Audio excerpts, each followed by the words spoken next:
Well, Russ, it's back to bourbon this week for me. After last week's cognac brandy, I'm back to the official, well, what we call the official adult music podcast drink. If anybody else wants to sponsor us, they could become the official adult music podcast drink. But for now, it's Knobs Creek single barrel bourbon. That's what I have here too, and it's kind of smoothing my voice out here. I don't sound like the music nerd that I always sound like. Yeah, unlike other episodes, I haven't had anything to drink before I started the episode either. You know, usually I've been out cooking You warm up, do you? Yeah, well, I've been out cooking some steaks, and I've had some wine or something too. So you cook a lot of steaks. Yeah, just nothing makes me happier than steak and a nice bottle of wine. Well, those are two good things. And then some bourbon for dessert. But we're just starting out. I personally like pasta, but I would, wouldn't I? You might get sleepy if you started doing the podcast after a big plate of pasta. Yeah, they say, but I don't know. Everybody says like these days they're saying like carbs are like no good for you, but I mean, my ancestors have been eating carbs for at least 500 years. I mean, but do they weigh 500 pounds? I suppose they didn't weigh 500 pounds, but they didn't. Not until they came to America. They weren't quite svelte in their old age. Let's just say that. I mean, They looked okay. No. The women didn't put on too many pounds. Yeah, I could buy without they carbs. all lived to these really old ages too. So I don't know. Maybe it's that. I guess you're just eating the food you grow in the field there when you're. That's got something to do with it, I'm sure. Yeah. We don't do that anymore, do we? They didn't have all that junk. Right. Well, we've got good booze, and we're going to need it for episode 30. Oh, episode 30 today. And what's this podcast called? This is the Adult Music Podcast, the podcast with music for the mature mind. And this is Russ here, and Mike over Mike. there. And thanks for reminding me, because I almost forgot. I got to tell you who you are sometimes. Yeah, sometimes, We're not getting any younger here while we do this. Yeah, but if I actually forget who I am, that means I've attained enlightenment, because I'm no longer, a being, and then that'll be a good thing. Yeah. I suppose.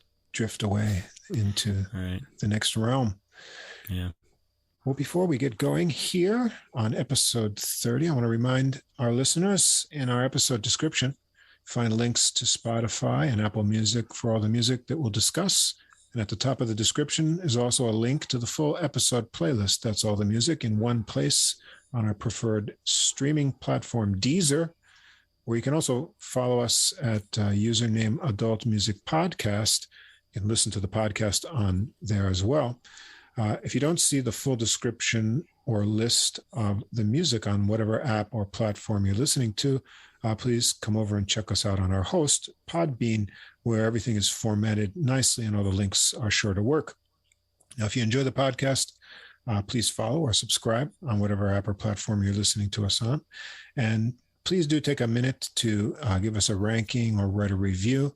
That helps us get listed in the browsing categories on the various platforms, which helps us get new listeners and grow our audience. And if you'd like to contact us directly with any comments or questions, our email address is adultmusicpodcast. That's all one word at gmail.com. We'd love to hear from you. Yeah, please write to us. We're just sitting around waiting for those emails to come in. We're waiting for them to come in. We get a lot of really interesting emails, but unfortunately, a lot of them are spam. But they're interesting spams too. Yeah. They're interesting. We do get interesting spam, I have to say.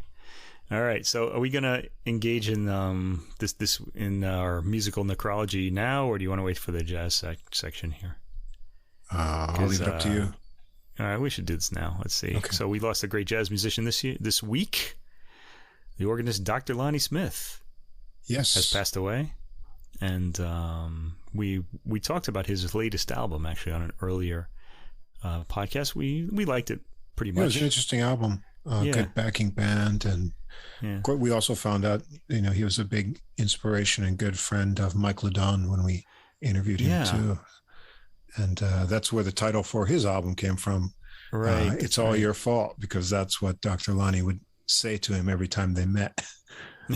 We don't know what was his fault, but yeah, that was an interesting. He would just say it's all your fault. We were thinking, I wanted to call that podcast "It's All Your Fault, Mike Ledon," because that's the name of the album. Yeah, but we said Mike Ledon, "It's All Your Fault," like it was the album title. I wanted to say it the way Dr. Lonnie said it, but it's okay. It's cool. All right. Anyway, you might want to listen to that interview, by the way. It's really good. We should probably talk to him again about Lonnie Smith or something like that. Yeah, I'm sure he misses him a lot. I think a lot of organists, even like guys like Joey DeFrancesco, probably knew him. They all know each other, I think, a lot of these guys. So, you should probably talk to somebody else about him too. Yeah. I've got a couple more organ albums on the list too. We'll have to get another organ episode coming through. It's a very heavy organ year for me. Yeah. I've acquired a lot of organ albums this year. Seems to be gaining some steam. I'm happy to see lots of new organ albums coming out. Right. Actually, we're going to hear some tonight too, actually. Yeah, a little bit. Yeah. We have a lot of guitar in the jazz that's right. category tonight. It's in fact, well, the guitar isn't always the lead instrument, but they all feature like that's electric the guitar. Theme. That's why I put them together. Yeah. Yeah. It's another string thing. All right, another string thing. Okay, here we go. Anyway, I guess we're going to get to the classical first, and I'm back to my usual pattern of starting out with a Baroque era recording, and this was a really good one. This one's called Générations with an S at the end. It's French, but you can tell because of the accents on the E's. There's a lot of accents on this album cover. Yeah, there are. On the album cover? Well, I mean in the title and the names here. Oh yeah, yeah. 1, and the names 2, too. Yeah. 3, 4, at least 4. Yeah, I kind of like those French accents. They kind of look like eyebrows, like the raised eyebrows. Oh yeah. Like a name like Hélène, it's kind of got the kind of looks like somebody like someone who's really surprised, like the eyebrows are up. I don't know. I kind of always felt like that. I don't know. Anyway. Anyway, all right. And in fact, the artists on this album are one of our favorites, Théotime Langlois de Swarte. We've talked about him twice already. This is the third album that he's on that we've talked about. The other two, one of them was The Mad Lover, which we really liked a lot. That's a great one. With Thomas Dunford on the lute. And then we talked about the Proust concert, which kind of really took off. That was with Tanguy, I forget the guy's name, the pianist, on an Erard piano, and it was a late 19th century program, which actually was nominated for a Gramophone Award. Right, it's on the list. And which I thought it was a great program, but I didn't particularly think the execution went as well as it could have. So I don't know. Yeah, and the Gramophone wound up nominated for an award. By the way, that's another thing. We're going to talk about the Gramophone Awards this week in a special midweek episode. Okay, that's coming up on. So look for that on Wednesday night or Thursday morning, I guess, wherever you are in the world. We'll talk about what we thought about all the Gramophone winners and any other recordings on that short list we may have heard of. So that's coming up this week. Okay, his accompanist on this album is William Christie, the American harpsichordist and Baroque orchestra conductor. Christie has been conducting music and playing continuo for around 50 years, a little more than 50 years, and he was in there right at the beginning of the whole Baroque unknown composer revival, and he's played a very large role in resurrecting some old French operas and composers. This is somebody who really knows his stuff. And they're kind of générations, meaning like generations, different generations in this case, because Langlois de Swarte is very young, and William Christie is reaching his later years now. He's I don't know how old he is. I don't want to say. I don't want to guess. Anyway, this is on the Harmonia Mundi label. It's called Générations, Sonate pour violon et clavecin, for violin and harpsichord. All right. Sonatas by Jean-Baptiste Cena and Jean-Marie Leclair. So it's all French composers. Now, it doesn't mean it's all going to sound French. I'll get into that in a moment, because there was a lot of Italian influence in this music at that time. Italians were everywhere in Europe at this time, like kind of making their musical influence known, because they really started the whole Baroque thing, and as it traveled, so did they. There was a lot of work for them. Okay. So when I listened to this album, which I really enjoyed a lot because it's Baroque and it's got great playing and it's really interesting music that I hadn't heard before. I listened to this over the course of several mornings. There's nothing I like better than to hear Baroque music in the morning. And once the morning was wearing on, I turned it off because I didn't want it to lose its magic. So this took me about 3 or 4 mornings to get through. No problem. You could easily sit through it in a single listen. Well, I don't know about sit through it, but you can definitely have it on while you're kind of doing whatever you're doing. And it won't distract you, but it is interesting to listen to as well. Oh, I actually have William Christie I wrote this down, 76 years old now. And he's been conducting Baroque music for over 40 years. I said 50, but man, he's getting towards 50, I think. Okay, so this music from this era in the Baroque, these are 2 French composers, and in both cases, and especially in Senaillé, his music is a combination of sort of French dance movements with Italian sort of harmony at the time and rhythm. So it's got this bright harmony with these kind of softer sort of French melodies and sort of rhythmic kind of patterns. And so we hear that combination there. Leclair actually sounds a lot more Italian than Senaillé does, because he had Italian teachers, and I think he really took to that style. We'll get to that in a moment.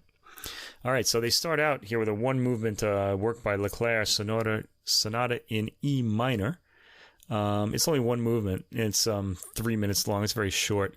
And the first thing you notice is that William Christie's sound, he has this really light-sounding, chimey instrument. It's really beautiful. Just right away, you just kind of want to sink into this sound. Okay, of course, recorded very closely. It has to be. I think he's playing very quietly, actually.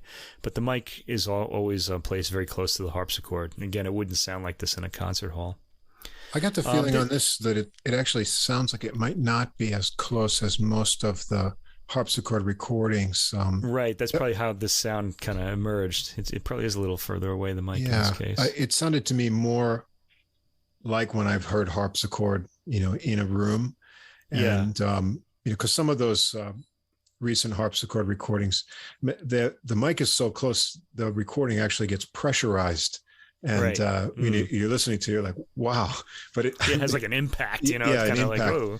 But here, I think it sounds further away, and it's great because the violin is played so delicately and lightly that they maintain the balance, but that overall sort of lightness to it is one of the things I noticed right away. And of course, this recording is extremely clear. And especially on the harpsichord, I was really amazed by that. There seems to be no kind of room echo sort of obscuring the notes that the harpsichord is playing.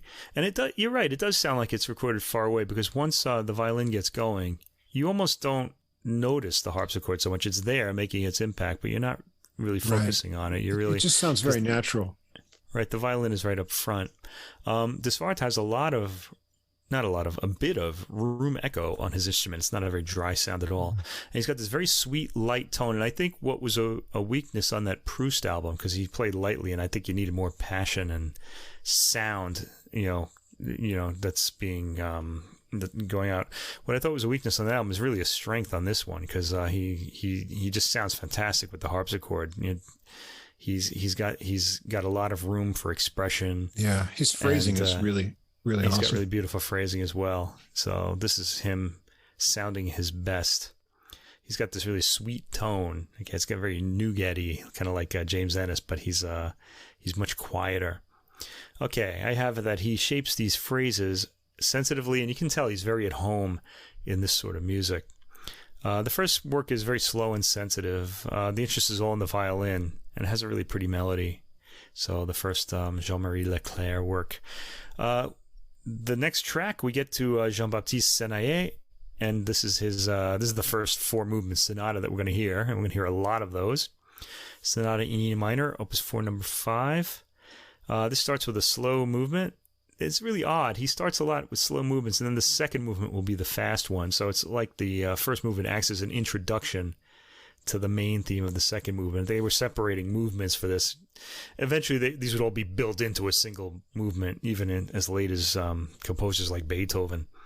So you can hear like the early stages of that form here.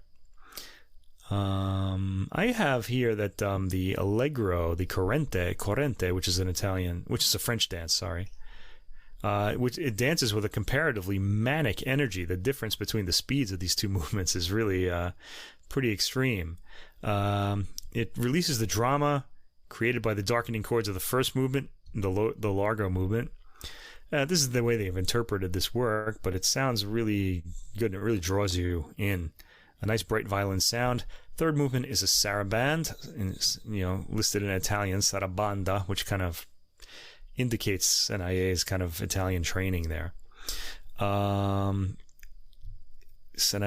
Swarte softens his tone here. He gets a beautiful sound. And he plays these arpeggiated chords that he kind of spreads them out, almost like he's kind of like spreading butter on bread. It's really nice. he does a lot of really nice things. You have to hear it to understand what I'm talking about. It's kind of it's nicely it's played legato, and it sounds really. Maybe it's pate that he has. Maybe it's a pate. Yeah. Maybe that's what he's thinking of, right? Oh boy.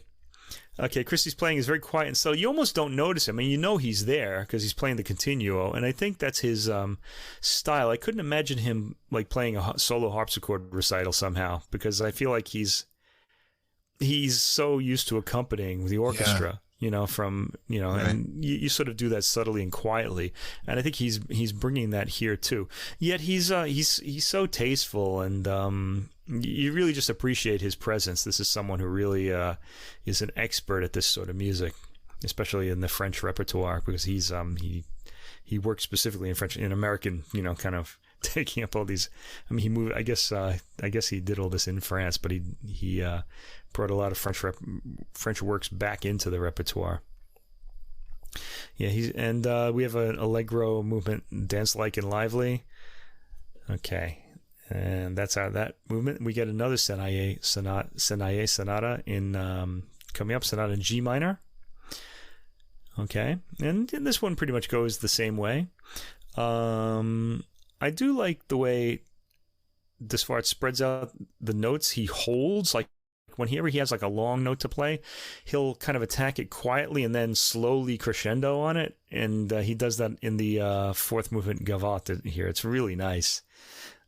There are all these little touches that you don't hear throughout the recording. Like they'll reserve them for different pieces, and I'll try to point them out as we go through. It's pretty nice. They have some tricks that they spread out through the recording. You don't hear them again and again, so the ear never gets tired. That's another sign of really good music making in this sort of repertoire. Okay, we hear another Senaillé sonata next. This is Sonata in D major, Opus 3, number 10. This starts with a French overture type opening. And then it follows an Allemande, which is another sort of French dance, German style French dance. Okay, Louis XIV was really into these. That's why you hear them so often in this music. I like the pointed rhythms provided by De Swarte here. Like he kind of like tapers off at the end and like lifts off, like I think of that as what a pointed rhythm is. Musicians are locked in at the rather brisk speed in the Allemande. It's pretty fast for an Allemande usually, because I think of Bach's music, the Allemande, and then there's a Courante, and the Courante is usually faster than the Allemande. This one sounds very fast. The third movement is a gavotte, which is another dance. Labeled affettuoso, an interesting label for a gavotte, which is a dance. This is a fairly slow movement. There's something really interesting in this. Around the halfway point of this movement, the harmony sounds like it switches to a mode. It sounds almost like Arab. It really took me by surprise. You never really expect to hear such things in Baroque music, and I really wonder what he was thinking here. It's really odd. Okay, so you can hear that in the third movement around halfway through. Listen to the change. You'll notice the change. It doesn't really sound like a major or minor key anymore. Christie actually punctuates this change with a lot of rumbling in the lower range of the harpsichord. He's kind of crashing down on the low strings. And I also like the way in this movement Christie thumps out the last tonic note in the bass. It's kind of thump. Giving a sense of finality to that movement, which was a little odd. There's also a fourth movement coming after that, Allegro Sai. This sounds like a country dance, in real contrast to what we just heard. It's got sort of a rustic melody on the violin and repeated chords on the harpsichord.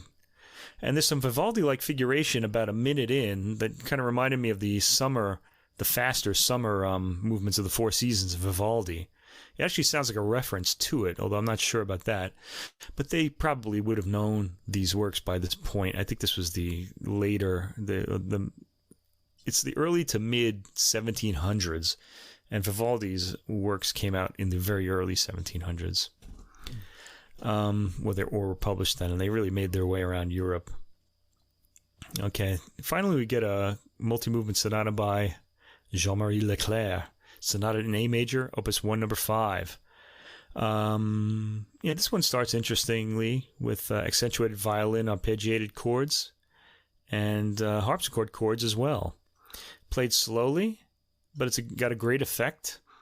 The melody, the accompaniment makes the melody sound really dignified because it's sort of like supporting it, almost like on pedestals or something like that. It's really a nice sound.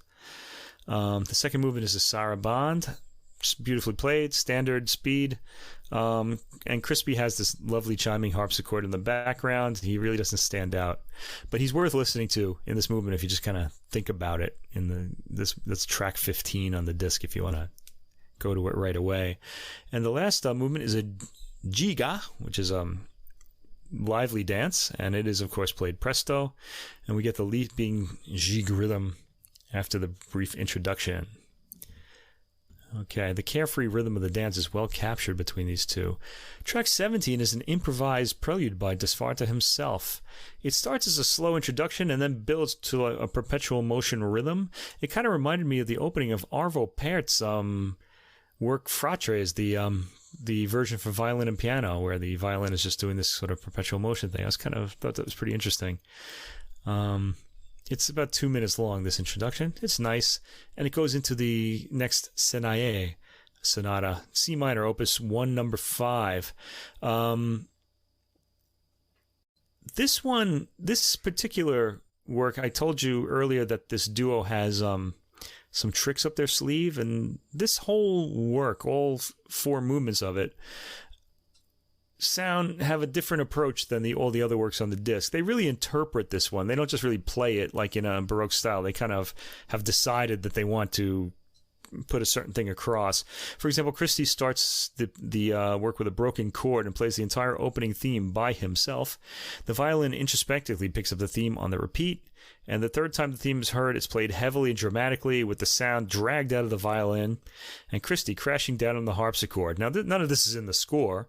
Baroque scores were pretty sparsely marked, but they're really putting their character into these. They're sort of making themselves known, the two musicians in this particular work. This leads into the Corente, which is normal speed. Swarte uses a pretty heavy tone here, and Christie is in the bass end of his instrument much of the time.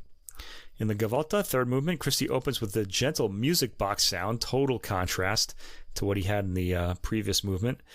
And the violin's melody is repetitive and appealing. You hear it so many times, it sticks in your head. Nice muted strings on the harpsichord to end the movement. Okay, this is another interpretative move by Christie, because he just sort of took out the mute more than halfway through the recording, so we get a nice little surprise that wakes us up a little bit, and so we just get a little, wow, okay. And then it ends with a jig, lively, very nice. Okay, next, Leclair, Sonata in F major, opus 2, number 2.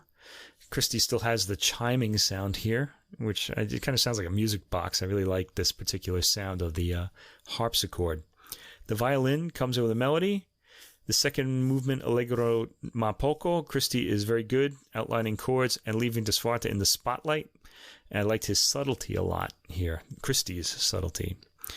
The third movement, Adagio, is very brief and just leads into the Allegro ma non troppo. This has a nice echo effect in it, taken up subtly by Swarte. He kind of will soften his tone to let you know that the echo is there, but he doesn't do it every time. He really keeps the variety going and keeps the ear interested. Christie again switches to the mute at the end, and that's another nice little surprise. I love Swarte's arpeggiating figuration at about the 3-minute mark, coupled with Christie's fine chordal mist at that point. The theme repeats once more. Yeah, chordal mist. I like that. It's not clear sounding. It's sort of, you don't really hear all the individual notes. It kind of sounded almost like a gentle spray. So I wrote mist. Chordal mist. For that. Listen to it. It's in, let's see. Listeners want to hear that. It is the fourth movement. Let's see. At about the 3-minute mark of the fourth movement, you can hear what I'm talking about. This is in the Leclair Sonata in F major. That would be track, I didn't write these down, 24. There's a lot of tracks on this one. So there are a lot of tracks, but then again, each of these short works is 4 movements long, that's why. Okay, so in sum, most of these works are played for the beautiful Baroque things that they are, but there are a few interpretative effects where the musicians let you know that they are making decisions, so they kind of go between the two, and just to keep things interesting. I would have welcomed more intrusions of the musicians into this, but no matter. This is a fantastic album. Christie is, as he has always been, an exemplar of taste in this music. I guess that's what you get when you spend your life playing French Baroque music. I mean, we think of taste when we think of the French, at least before the 20th century. But and he offers, now all of our French listeners are going to write in, and he offers Swarte the best possible support. This is an excellent, enjoyable listen all the way through. I loved it. Recommend it for the morning. Yeah, this is a good one. I think when the first few works, they sort of following a similar pattern, but as the recording goes on, you get some more variety. And the one thing that I thought in common with all of these pieces is the sense of rhythmic motion in them.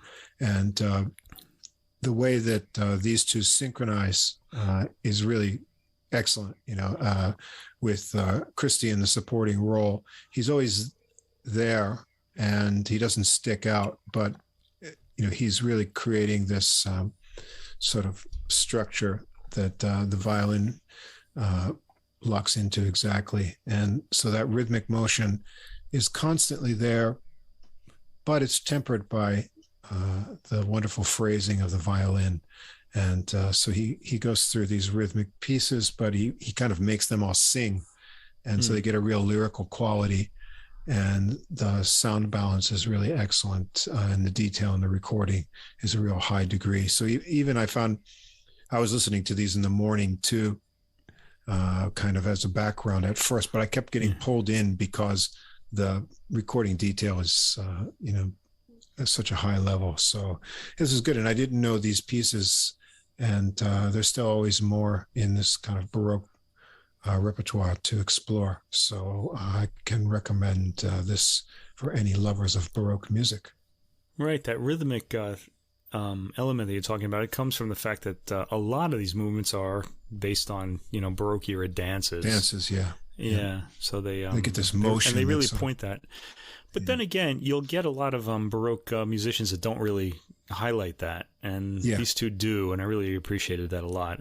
In fact, I really like it when there's a spring to the rhythm in Baroque music, because I think there should be. I mean, these people danced a lot, and they didn't dance like we do, of course. These dances were highly stylized, and you normally wouldn't touch, it would be partner dancing, but you wouldn't really be touching your partner when you do it. You'd just face them.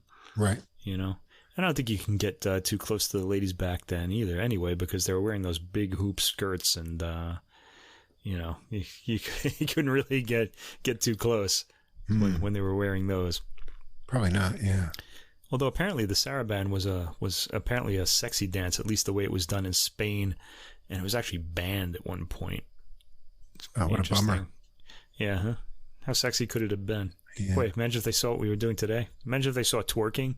They'd be horrified. These people. I'm glad there was no twerking in the Baroque. That would make for some awkward movement names, wouldn't it? Yeah. Rondo. Okay. Twerk. Can you imagine? Yeah. Yeah.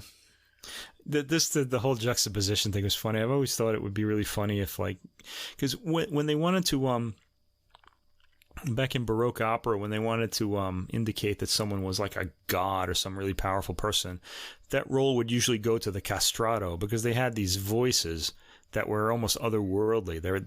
They were sexless. There was something really odd about them that captivated people. And I almost kind of think that today we don't have that sound. You have countertenors, but they don't sound the same because they're singing in that falsetto range, but they don't have the power of singing from their diaphragm like the castrati did. They had this real power, and they had this high, almost woman's voice, but it wasn't quite a woman's voice. But so we don't really get that effect anymore. I always thought that, if you could just insert some like 12-tone singing in the middle of like a Baroque piece, that would would startle everybody into thinking, oh, this is somebody from, another era or another planet or something. Another planet. Yeah. Anyway, highly recommended. Get that one, everybody. Give it a listen. It'll make you happy. Okay, next we have a vocal disc. I'm going to go for this one next. And I have been practicing this name, the pronunciation of this name, all week long. You ready? Here we go. This is the result of all my practice. Kateřina. Oh, I messed it up. Kateřina Knězikova. And you pronounce the K. Knězikova.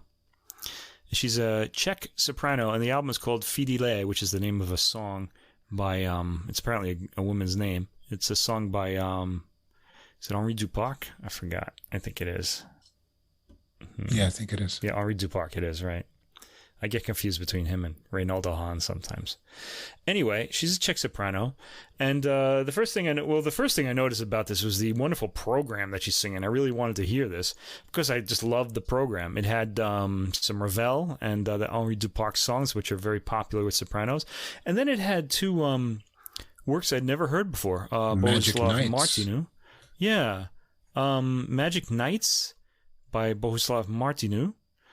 And these were set to Chinese texts, which were popular at the time, at the beginning of the 20th century.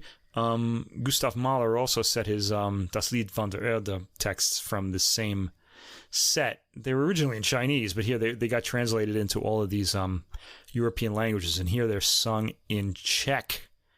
So somebody in Czech. Chinese to Czech, it's a tough one, I guess too. it would have been called Bohemia then.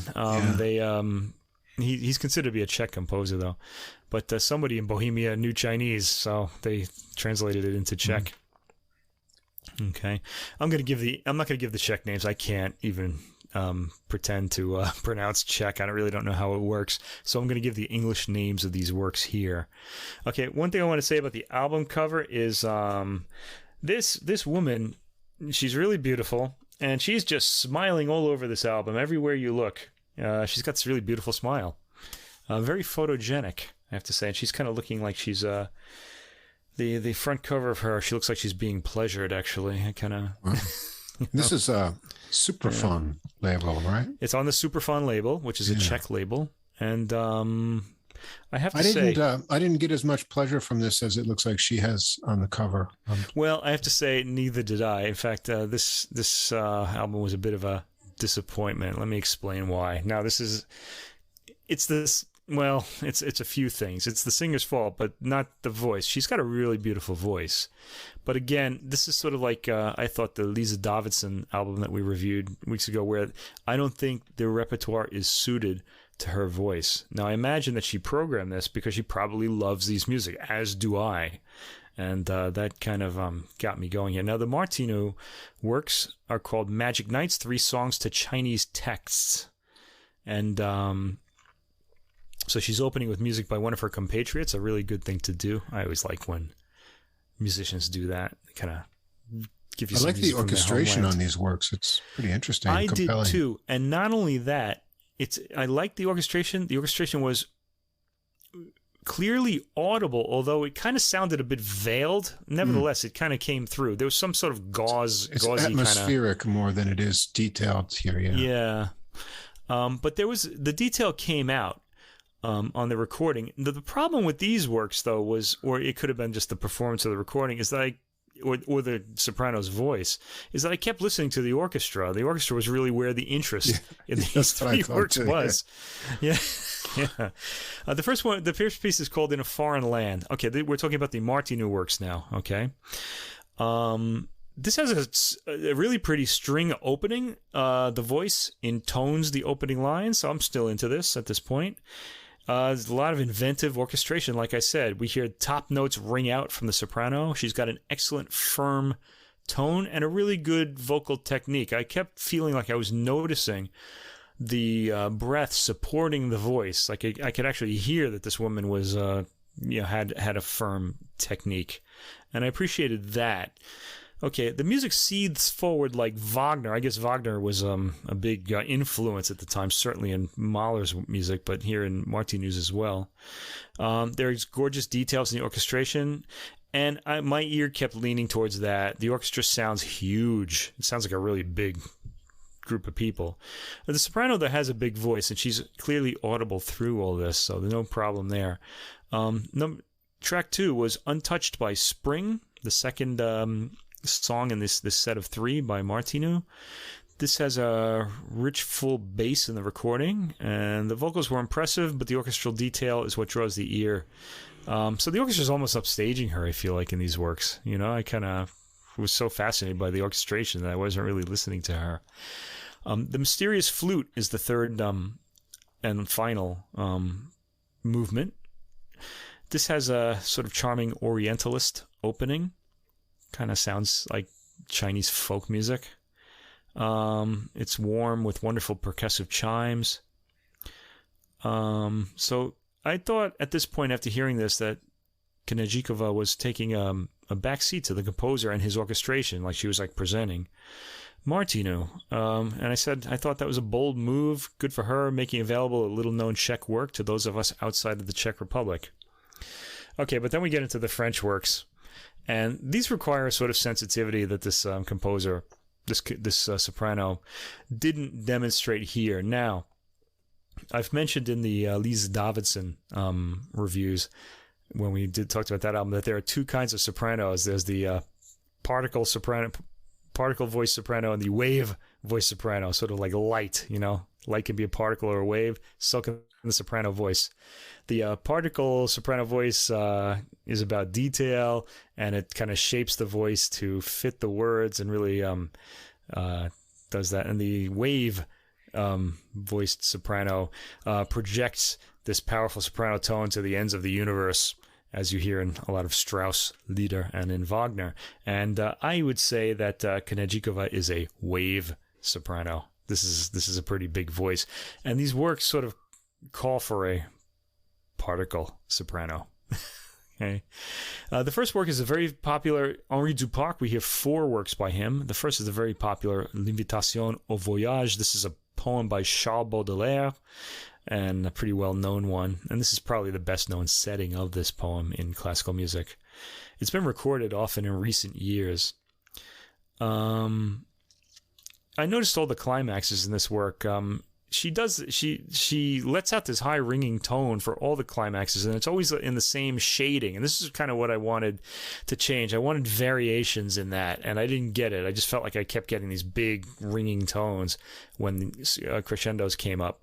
It's a nice tone, though. It didn't come across, this didn't come across as special. There are other recordings of this, if we compare her, that I rather thought were more sensitive. Again, the orchestra shines. Rich detail comes through, especially in the final bars when we hear the harp's gentle melody piercing through the texture. So the orchestra on this recording is absolutely fantastic, the orchestral playing. Next, a work that isn't connected to the previous one, La Vie Anterior. This is by Henri Duparc. It's another Baudelaire setting. And yeah, I get the intention that Knězikova is really just singing through these songs. She's kind of hitting all the notes, but she's not really interpreting them. She's kind of she's going loud and soft, but even there's not all that much variation. She's not really giving these songs any kind of special profile. She doesn't seem inspired by them, and it seems like she probably programmed them because she liked them. I said that this recording sounds very professional, but not magical, and I really wanted that soprano magic here.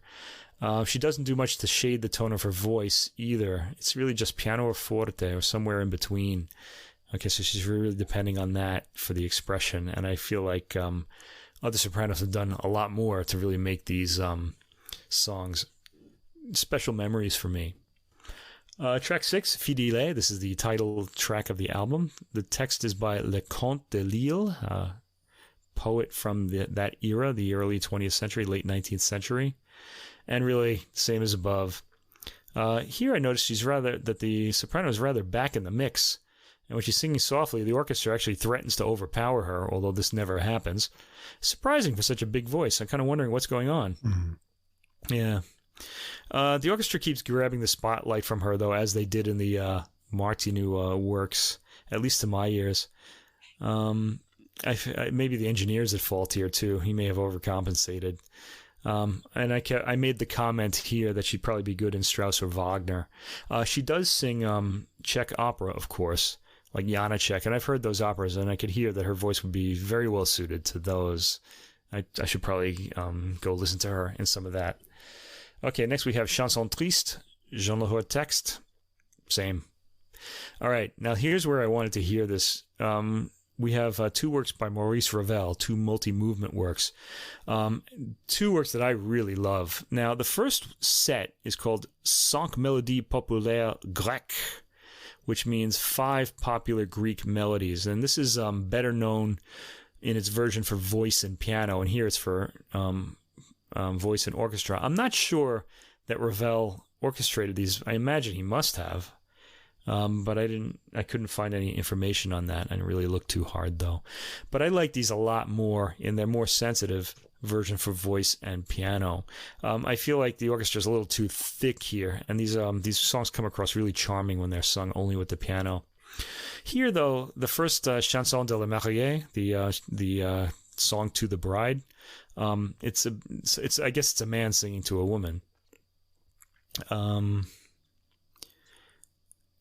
Or maybe it's the opposite. No, I don't really know. Okay, maybe it's the bride singing to the groom.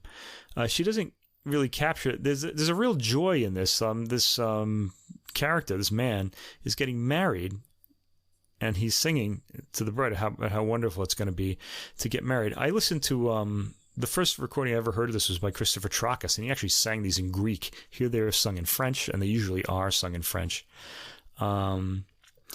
Christopher Tracas' recording of this was absolutely fantastic, and I still have that in my head years later.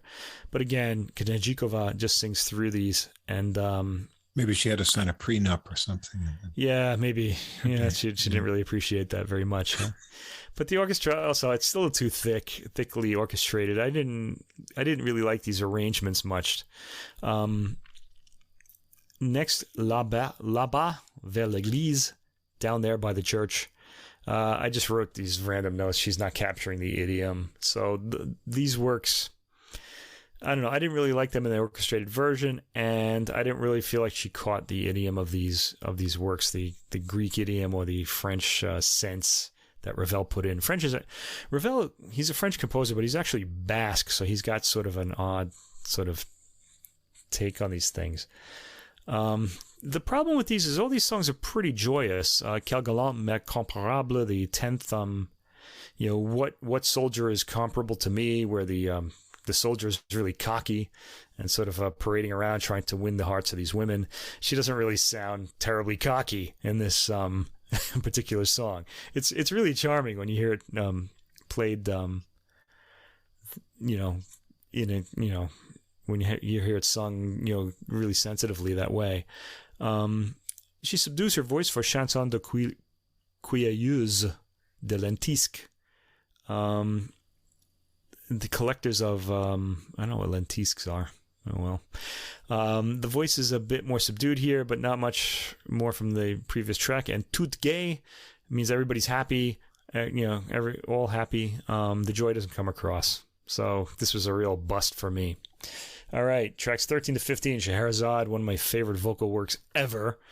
And this is a real, these were written originally for the orchestra and the voice. So this was what I wanted to hear. And again, the orchestra shines. And in the first track, the first work, in the first movement, I should say, Asie, meaning Asia, Knězikova lightens her tone and delivers a pretty good performance of this subtle work. I think she was really inspired here. I think she liked imagining herself in all these fantastic locations that the in Asia that the song discusses. In fact, I should mention this whole CD is programmed with music about exotic, faraway places. So that's really her theme on this album. And I'm not convinced that all of these songs inspired her. I think this one did, though. It sounds pretty good. Although, again, there are better performances. She doesn't have many vocal colors, but she's able to put this particular work across. I was pretty happy with this one. And Ravel's magnificent orchestral scoring is well articulated here. The second movement is a little shorter, La Flute Enchante. This is a fairly sensitive piece. It's sort of about it's about a woman who's she's got this older sort of master. It could be her father, or it could be her husband, her older husband, as happened often in those days. And she's got a lover out in the street playing the flute to her. So this should be a really teasing, sort of almost coy sort of vocal, and we don't really get that here. Good orchestral playing, though.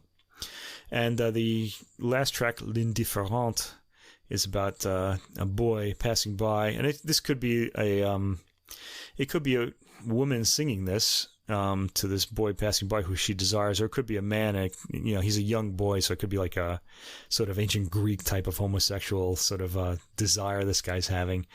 The orchestra creates a nice languor here, so they're really doing all their part. Again, the same vocal tone. We've been hearing this for the whole recording so far, and I'm just getting tired of it. I just wanted her to alter her sound a little bit to just make these songs, really come alive. The charge of erotic desire invoked by the text and orchestra coloring aren't really reached by the voice, and the listener should get a sense of opportunity missed at the end of this piece. But here it just ends. You don't really get the sense of opportunity missed when the boy just walks away and the man or woman singing doesn't get their desire. I don't know. Anyway, one more track, Karol Szymanowski, another song I was completely unfamiliar with. He's a Polish composer, and this text is sung in Polish. The text is by Stanislaw Wysplanski. I hope I said that close to correctly.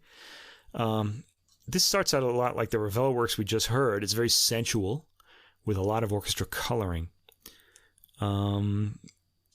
This is a work I had never heard this before, and this particular performance kind of ruined this piece for me. So I had to hear somebody else sing it, maybe. There are all these subtle combinations of consonants in Polish. And if you hear Polish songs, and good singers can. Well, she is a good singer. I don't want to say she's not, but I didn't really hear all those wonderful consonants. Really, it kind of gets wiped away by this recording or by her performance. I'm not really sure which. The recording is sort of veiled, and it wipes all those little subtleties away.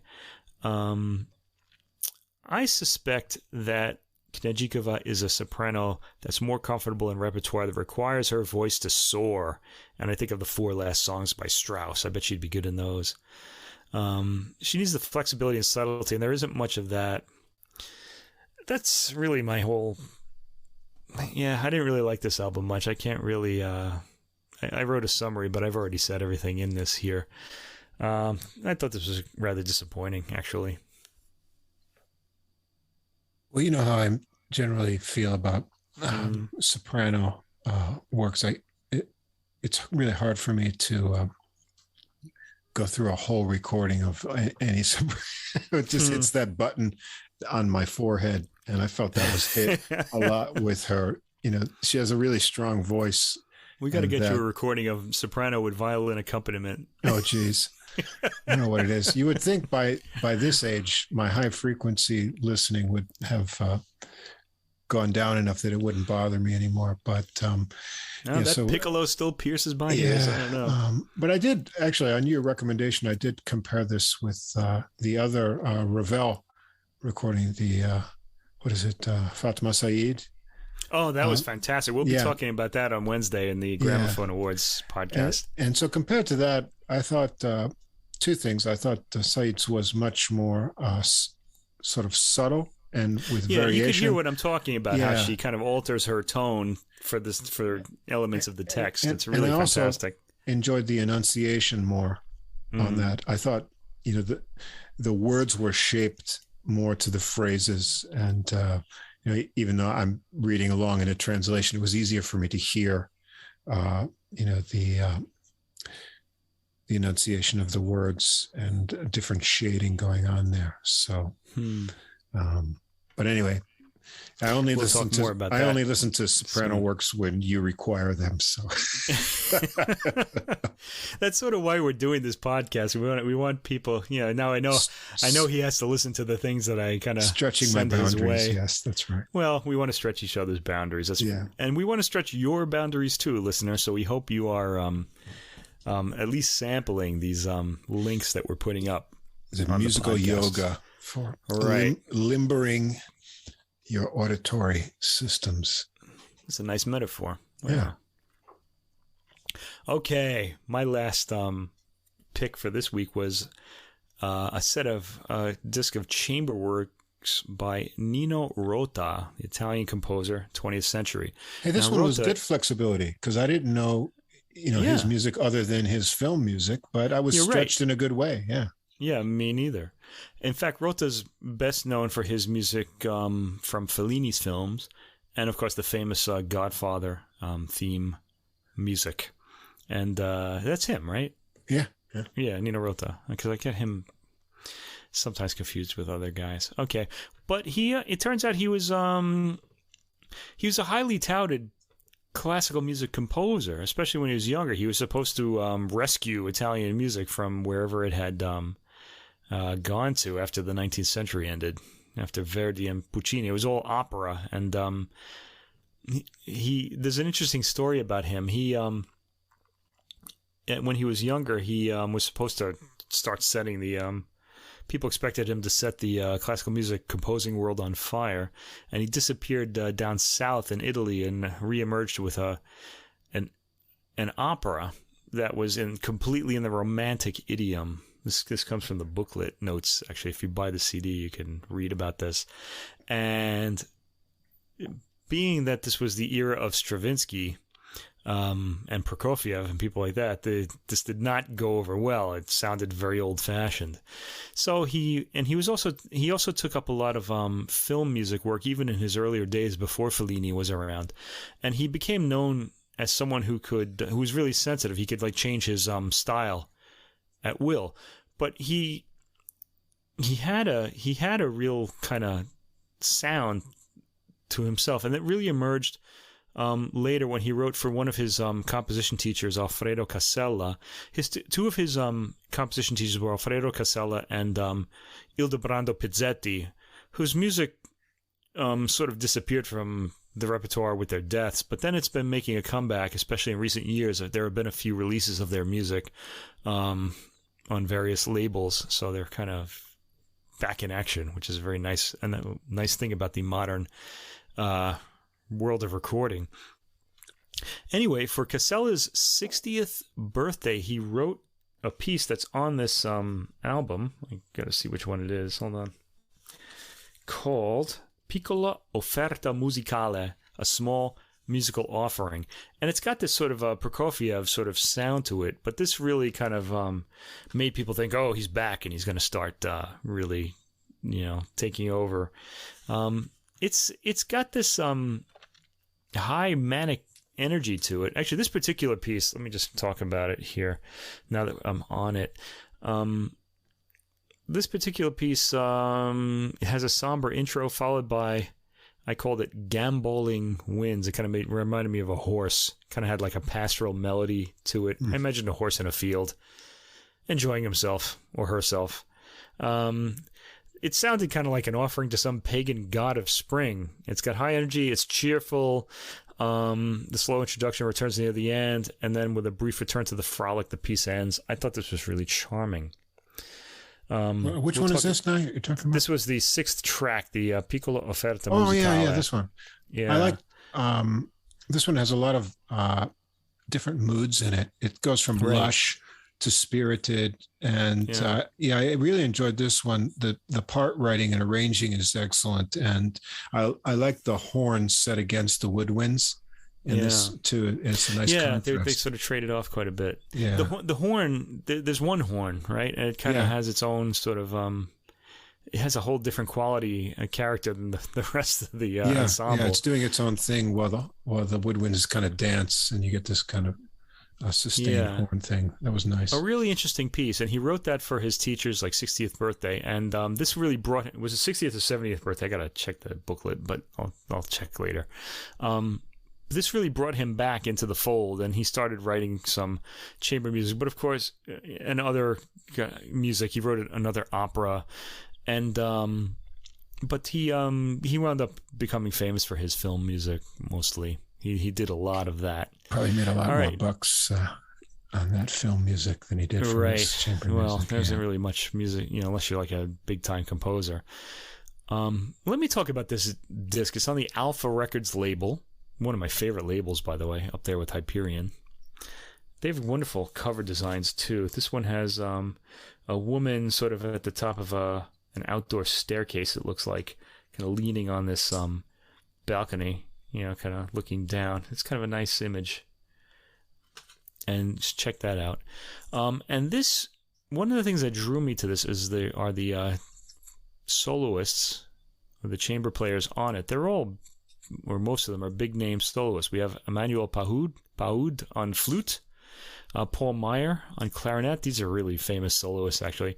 Eric Lesage on piano, who often plays with Paoud. Daishin Kashimoto on violin. Joaquin Riquelme Garcia on viola, Aurelien Pascal on cello, Claudio Bojorquez on cello, on some other tracks, Olivier Thierry, double bass, Francois Meyer, oboe, Gilbert Audin, bassoon, and Benoit de Bassoni on horn. And they all sort of alternate on this recording. If I had to describe this album in one word, that word would be caffeinated. I imagine that Nino Rota must have gone to the local cafe, what Italians call the bar, in the morning, and drank about 5 espressos and then started writing all this music. It's all really high energy, sort of reminiscent of the energy in Prokofiev's earlier works when he was the enfant terrible of European music in his younger days in the 1920s. Italians like their morning coffee. All right. Anyway, the first I wrote overall playful sense of his music. It's you get a feeling that he's really having fun writing these lines, and the sense of, I don't know, it's not only motion, but it's sort of change of direction. He seems to be able to change things up at will, and so you get a lot of different scenes that sort of turn on a dime and change to something different, and that's all part of the having fun of his music. It's not like he's seems to be so set into one direction with any of his compositions. They enjoy little detours, and maybe that comes from his film writing experience. Having to sort of suddenly change to a scene and create a new mood. He just seems really good at that skill. And so he uses it a lot in his compositions, and that makes them seem to, you almost get the sense not of the musicians having fun, but his sort of self-joy maybe in actually, composing these things with a new idea that suddenly takes you to a different place. And I like that sense. It seems like a freshness in that music. Yeah, it's really fresh music. It actually reminded me a little bit of those like Bugs Bunny cartoons, like the music in those. Right. Who did those? The name isn't coming to me right now. Oh, but, I hate to not give credit but the way they'll stop on a dime and change, and they're just hyperactive as far as the speeds go. They're really almost like, they're very much a 20th century kind of sensibility of like, the world speeding up or sort of something like that. I thought, caffeinated. Also, if he were American, I would have claimed that he ate a lot of that sugary breakfast cereal that we all had when we were children. Right. It's a good thing he was born when he was, because otherwise they would have like filled him up with Ritalin, and he would have been writing these long tones and stuff. So. Right. He would sound like Billie Eilish. I feel, I think Ritalin is having a big influence on the pop music we're hearing today, actually. That's a scary thought. Yeah, well, I actually suspect that the sugary breakfast cereal really was what we were hearing in the 70s, 80s, and 90s. Could be. That'd be an interesting thesis. I was thinking the same breakfast thing. Foods and music. Yeah, children's breakfast foods and their relation to later musical development. I don't know. Anyway, let's get to these works. The first work, Trio for flute, violin, and piano. This is Daishin Kashimoto on violin, Emmanuel Baoud on flute, and Eric Lesage on piano. This is such a lively work. It almost reminded me of like children screaming in a way, at least in the flute, because he's playing at the high shrieking end of the flute here. And Baoud is really well known for his just beautiful flute tone, but you're hearing this really high piercing sound in this particular work. It reminded me of, if you've ever heard Jolivet's work Chantelinos, it's kind of sounds a bit like that. People who are new to classical music won't know that work either because it's a little obscure, but I've heard it quite a few times. I like him. Okay, the piano is percussive and plays a lot of repeated notes, and the violin draws the bow across the strings for color. It's like these sudden like light, the kind of sound that makes lightning in Beethoven's pastoral symphony. It quiets down after the intro and becomes a bit spacious and atmospheric. And then the fast section threatens to come back, but sort of settles into a middle ground. And I like this idea. The ideas on this album, he has a lot of ideas. Yeah. It's one of the things that strikes me about Rota. It seems like and I guess we know that from his film music. Right. But even within this movement, there are a lot of just new, fresh ideas just that keep coming at you. It's pretty overwhelming in a way. And a little tiring, too, because you almost can't catch up because it's all so fast. The ideas are clear and very high contrast, all the different sections, and there's nice variety for these timbres. It ends as wildly as it started. We go to the second movement, Andante sostenuto. This has a plaintive flute melody at the beginning. The violin and the piano imitate it. The harmonization is really nice in this as well. The work builds to a forte peak about mid-movement, and the flute and violin are both vying for supremacy. Not all the sounds are very beautiful either. I think he'll go for some piercing sounds. Rota will. He's going for drama in this piece. He seems to really like that piercing sound that the flute makes. Yeah. That's what I wrote for all these, and you describe the third in a moment, but busy and playful with a mix of pretty ideas and tension. Just when you get lulled into the beauty, he pushes your button with some of those sounds, and so you don't get too comfortable. Children playing wildly, I think. Yeah. Vivace Conspirito. You can just imagine. Allegro Vivace Conspirito is the third movement. You can just imagine how spirited this is going to be. It starts with a fanfare rhythm. The piano plays at a manic speed, and the violin and flute sort of swirl around it. There are some nice combinations of harmony and timbre in this movement, and there are only 3 instruments, so it's pretty amazing that he's able to captivate the ear like that. A pretty exciting movement, and for pros to play only, I can't imagine people picking up this score and reading through this. It sounds really hard. All right, the next, Walzer sul nom Bach.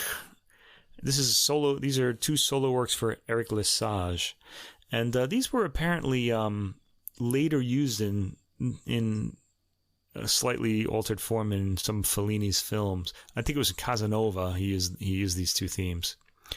The first one is called Circus Waltz, and it's a manic waltz. Rota seems to like these cartoon speeds here. And it has circus themes in it. And I really almost feel like this particular work, if you just isolate it, it sort of sums up Rota's entire style. It's kind of manic. It's got sort of this elegance to it, but also the tawdriness of the circus, the traveling circus. Just all these different sort of the elegant ballroom. So he's got one foot in the Romantic era, with all that elegance, and then there's a kind of tawdriness of the traveling circus. This it's all in the same movement. It's pretty amazing to hear that these two seemingly opposing styles are combined like this. The second part of this is Walzer Carillon, and a carillon is a bell, is a sort of church bells, I guess. They're sort of you hear them in a church. It's sort of like a bell machine, I guess you could call it, and they're sort of melodic bells. The carillon in this piece sounds like it's broken. You don't hear a carillon, it's the piano, but the rhythms are interrupted, and it's got this appealing rhythm and melody. Rota has an ear for a catchy melody too, and he doesn't give the melody fully to you here. There's also a hint of Chopin's Minute Waltz in this piece, like with the really fast scales. It was nice. I think these kind of summarize his style. If you really want to know what Nino Rota's music is like, listen to tracks 4 and 5. All right, we've already talked about the Piccolo Offerta Musicale, so I'm going to skip over that to the main piece on this record, the Nonetto. This was commissioned after he wrote the Piccolo Offerta Musicale. Somebody had commissioned it for their chamber players, and I think he took somewhere around 30 to 40 years to complete this. So wow. The ensemble that it requested it never got to play it. So I hate when that happens, right? Anyway, this the musicians on this are Daishin Kashimoto violin, Joaquin Riquelme Garcia on viola, Claudio Bojorquez on cello, Emmanuel Paud on flute, Paul Meyer clarinet, Francois Meyer oboe, Gilbert Audin bassoon, Benoit de Bossoni horn, and Olivier Thierry double bass. No piano on this one. First movement, Allegro. It's got this summery opening.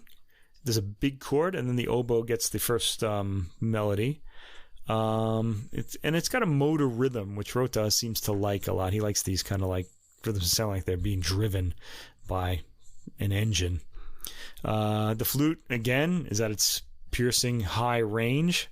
There's some charming melodic moments in this movement as well. Second movement, Andante, has a ghostly opening featuring the oboe again in the melody. And this quickly gets traded around. Really nice. Lovely colors all over. You got a nonette, you get everybody trading the melody. You get all these wonderful colors. It's really, really appealing. Give this movement a listen, definitely. Everybody in the ensemble gets a solo line in this, and it's a very easy movement on the ear.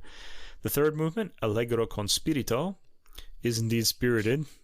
When something is Conspirito in Rota, it's highly spirited. Yeah,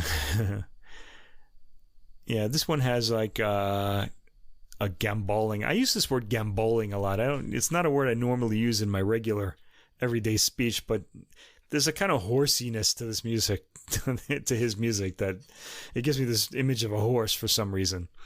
Okay, the middle section slows down and gets into some smeary tones from the horn, which I rather enjoyed, like the bwah kind of sound. Rota has a way of combining the circus with the ballroom again, and he does that here. I like the horn's brief lines in this movement a lot, the third movement, so listen to the horn. The fourth movement, Canzone con variazioni, a swaying rhythm supporting a catchy melody, and then the variations they don't really vary the melody as much as they vary that swaying rhythm.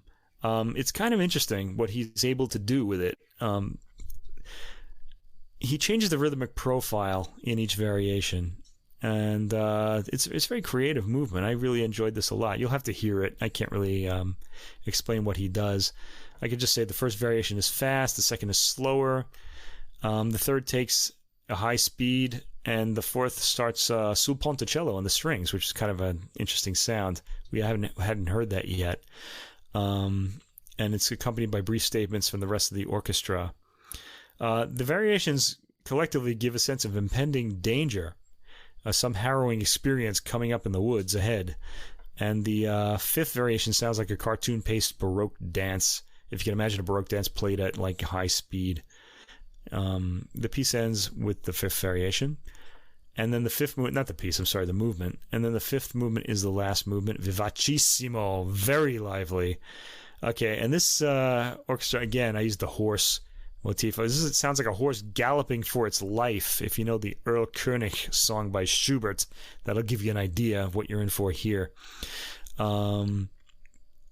And that's how it ends. It's quite a work. I like this a lot, and it's a good centerpiece for the album as well. He spent a lot of time on it. Usually because he was being interrupted by film work and things like that, but he worked really hard to make this, a really good work. Yeah, I felt you can see the detail in his part writing. Each instrument is thought out really well, and then the whole arrangement for each of the movements is really expert. And so you can tell that he was making, real. I don't know what the word is, but his decisions for which instrument was going to play which line were really decided and worked out, and then everything fits together really perfectly. And I felt this work and then the following works to the end of the album are of a different character than the earlier works. I felt the earlier ones maybe were showing a little bit more influence of what was going on at the time with, some more kind of 20th century ideas. But I felt the Nonetto and then the following works, they really, the overriding focus is on the sense of melody in these works. And so not only these well integrated parts, but overall in this work, you can just follow the melodies through each of the movements really well. And then I felt the trio and two preludes that come at the end, they're really melody focused, and he's, less working on different sort of structures or techniques to incorporate in the compositions rather than just serving, these melodic ideas that seem to be the centerpiece for those. So I think the album actually gets easier to listen to. Not that it's all that challenging or, it's pretty appealing, although it's all quite appealing. But I felt from the Nonetto to the end, the appeal for, anyone to enjoy this just increases as the works go on. Right. When you said that the character of the album changed, I just kind of took a quick look at the years that all these works were composed, and it really, I guess it has to do with just the programming, because these works were written like just really all over the map. The ending works aren't necessarily late works or anything like that. No. I think they may just be different, different purposes, or what he was writing for. And they just organized it in a way that it would kind of have a certain, profile. Effect with it. Right. Anyway, we do have the trio for clarinet, cello, and piano next. This is Aurélien Pascal on the cello, Paul Meyer on the clarinet, and Eric Lesage on the piano. Again, manic ostinato chords in the piano at the beginning, and the cello and the clarinet solo over it, or play over it. The piano gets a floored figuration that the clarinet pulls a melody out of, and then the movement moves between the ostinato and more floored section. It's sort of like two sections that keep repeating. The second movement, Andante, has a very quiet, almost plaintive, sorrowful beginning with mournful clarinet melody, and the movement really stays like that. It's really pretty, the second one. Yeah, it is. It's a little unusual for Rota, too. It is really pretty. And the third movement is Allegrissimo. He always got to use those extreme kind of speeds, which he does again here. Familiar marking, familiar mood, highly positive, upbeat, catchy melody. And this movement moves like a rondo. You get this theme that keeps returning after every departing episode.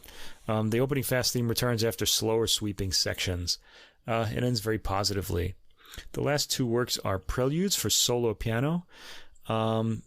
These are actually pretty slow, surprisingly. The first one starts plaintively with an unharmonized melody over arpeggiated bass chords, and the melody moves into the bass as the right hand plays figuration momentarily, then back to the original melody. It's very pretty, and it's under 2 minutes, as is the final work on the disc, Prelude 2, labeled Allegro ma espressivo e delicato.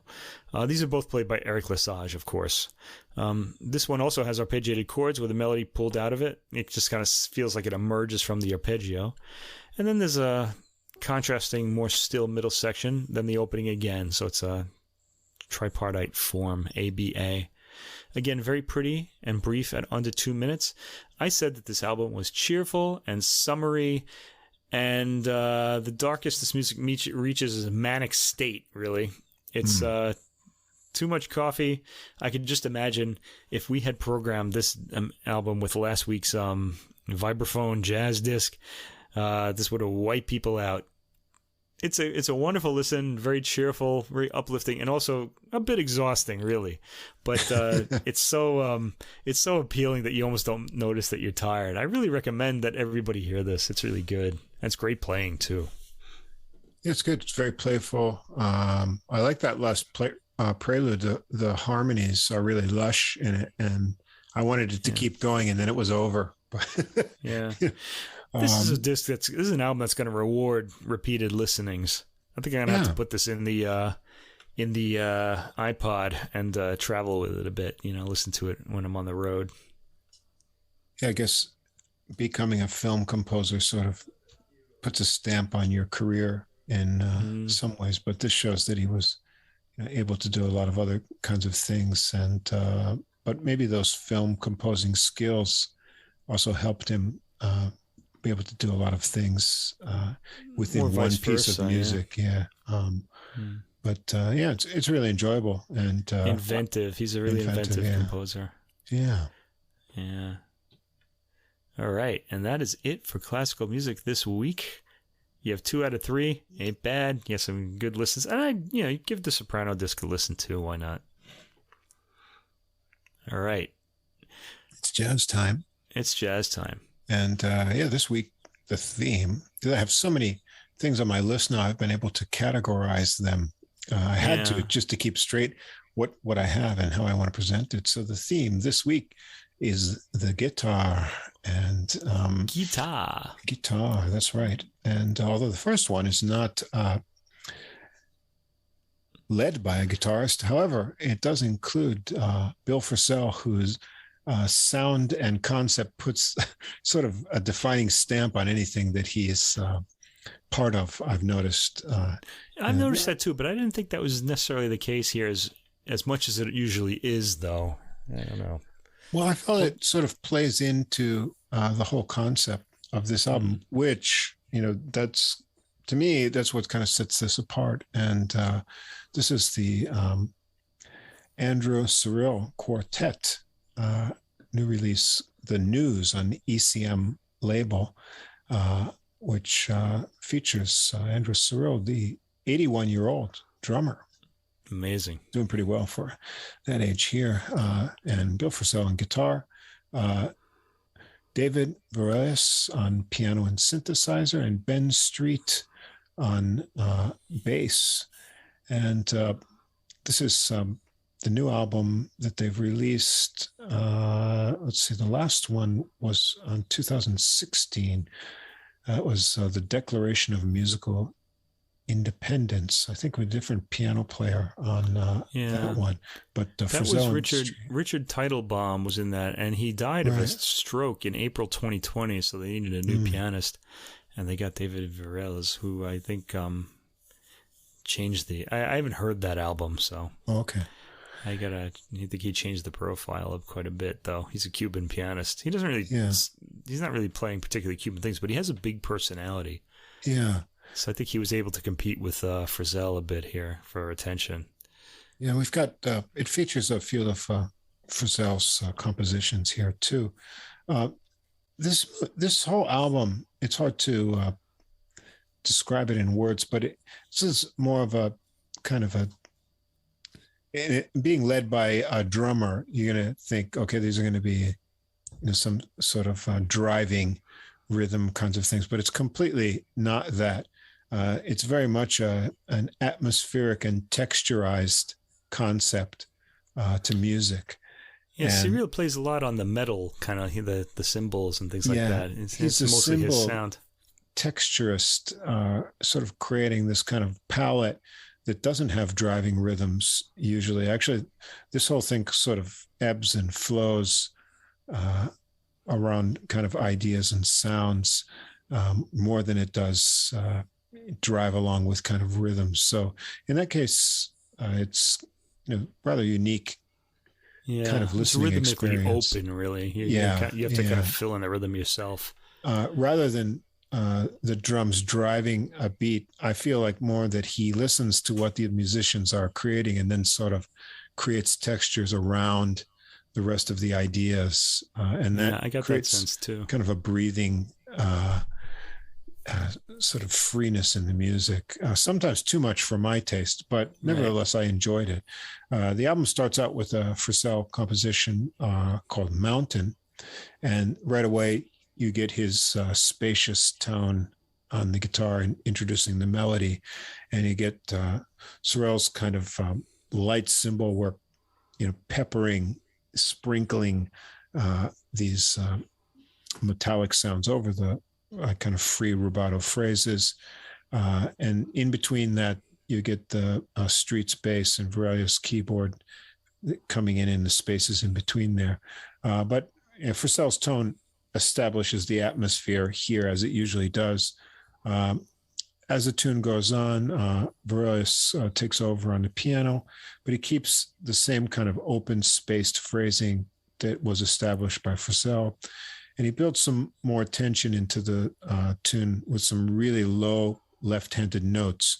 Then it quiets down before Frisell returns. And the whole piece is really free-flowing, especially, with the cymbals just carrying it along. I got an idea of like a picture of a breezy day. The wind picks up sometimes and then it goes down. And that's sort of, the free-flowing nature of the wind. The second tune is maybe the most rhythmically driven. This one is the composer, I don't know how to say this name. Adegoke Steve Coulson. I think he was like, he had played with Cyril, I'm pretty sure. And they before had his composition on there. And this is the only composition on the whole work, on the whole album, that's not by one of the ensemble members. But it's very cool. It's called Leaving East of Java. It starts out with, it's cool. Hesitant string of chord phrases and breaks between them. It just continues on until you're wondering, what's this going to become? Then eventually there's some kind of room between them for bass and cymbal gaps. And finally the bass sets a kind of mysterious slow beat, and Frisell adds these kind of haunting tremolo kind of lines over that. It's really rootsy American type sound there. Yeah. But that the vibe between the bass beat and Frisell's tone is really quite enchanting. It sort of gets you into a kind of trance. And then the pace quickens, and as it quickens, these kind of cymbal showers come in, and Varelius gets some tasty piano injection into there. And then it gets frantic. The ever-quickening beat and more dissonance in the piano comes in. And then Frisell brings in some of his sort of, intergalactic synthesized space tones on this synthesized kind of guitar thing. And it gets... really hectic, but then there's kind of a peaceful break, and it brings you back to just a short segment of the introduction phrase. So the tune really takes you on an interesting journey. You're leaving east of Java. I don't know where you're going, but it's kind of a cool change of moods. Yeah, I'm kind of wondering if they're going back there at the end, because the sound...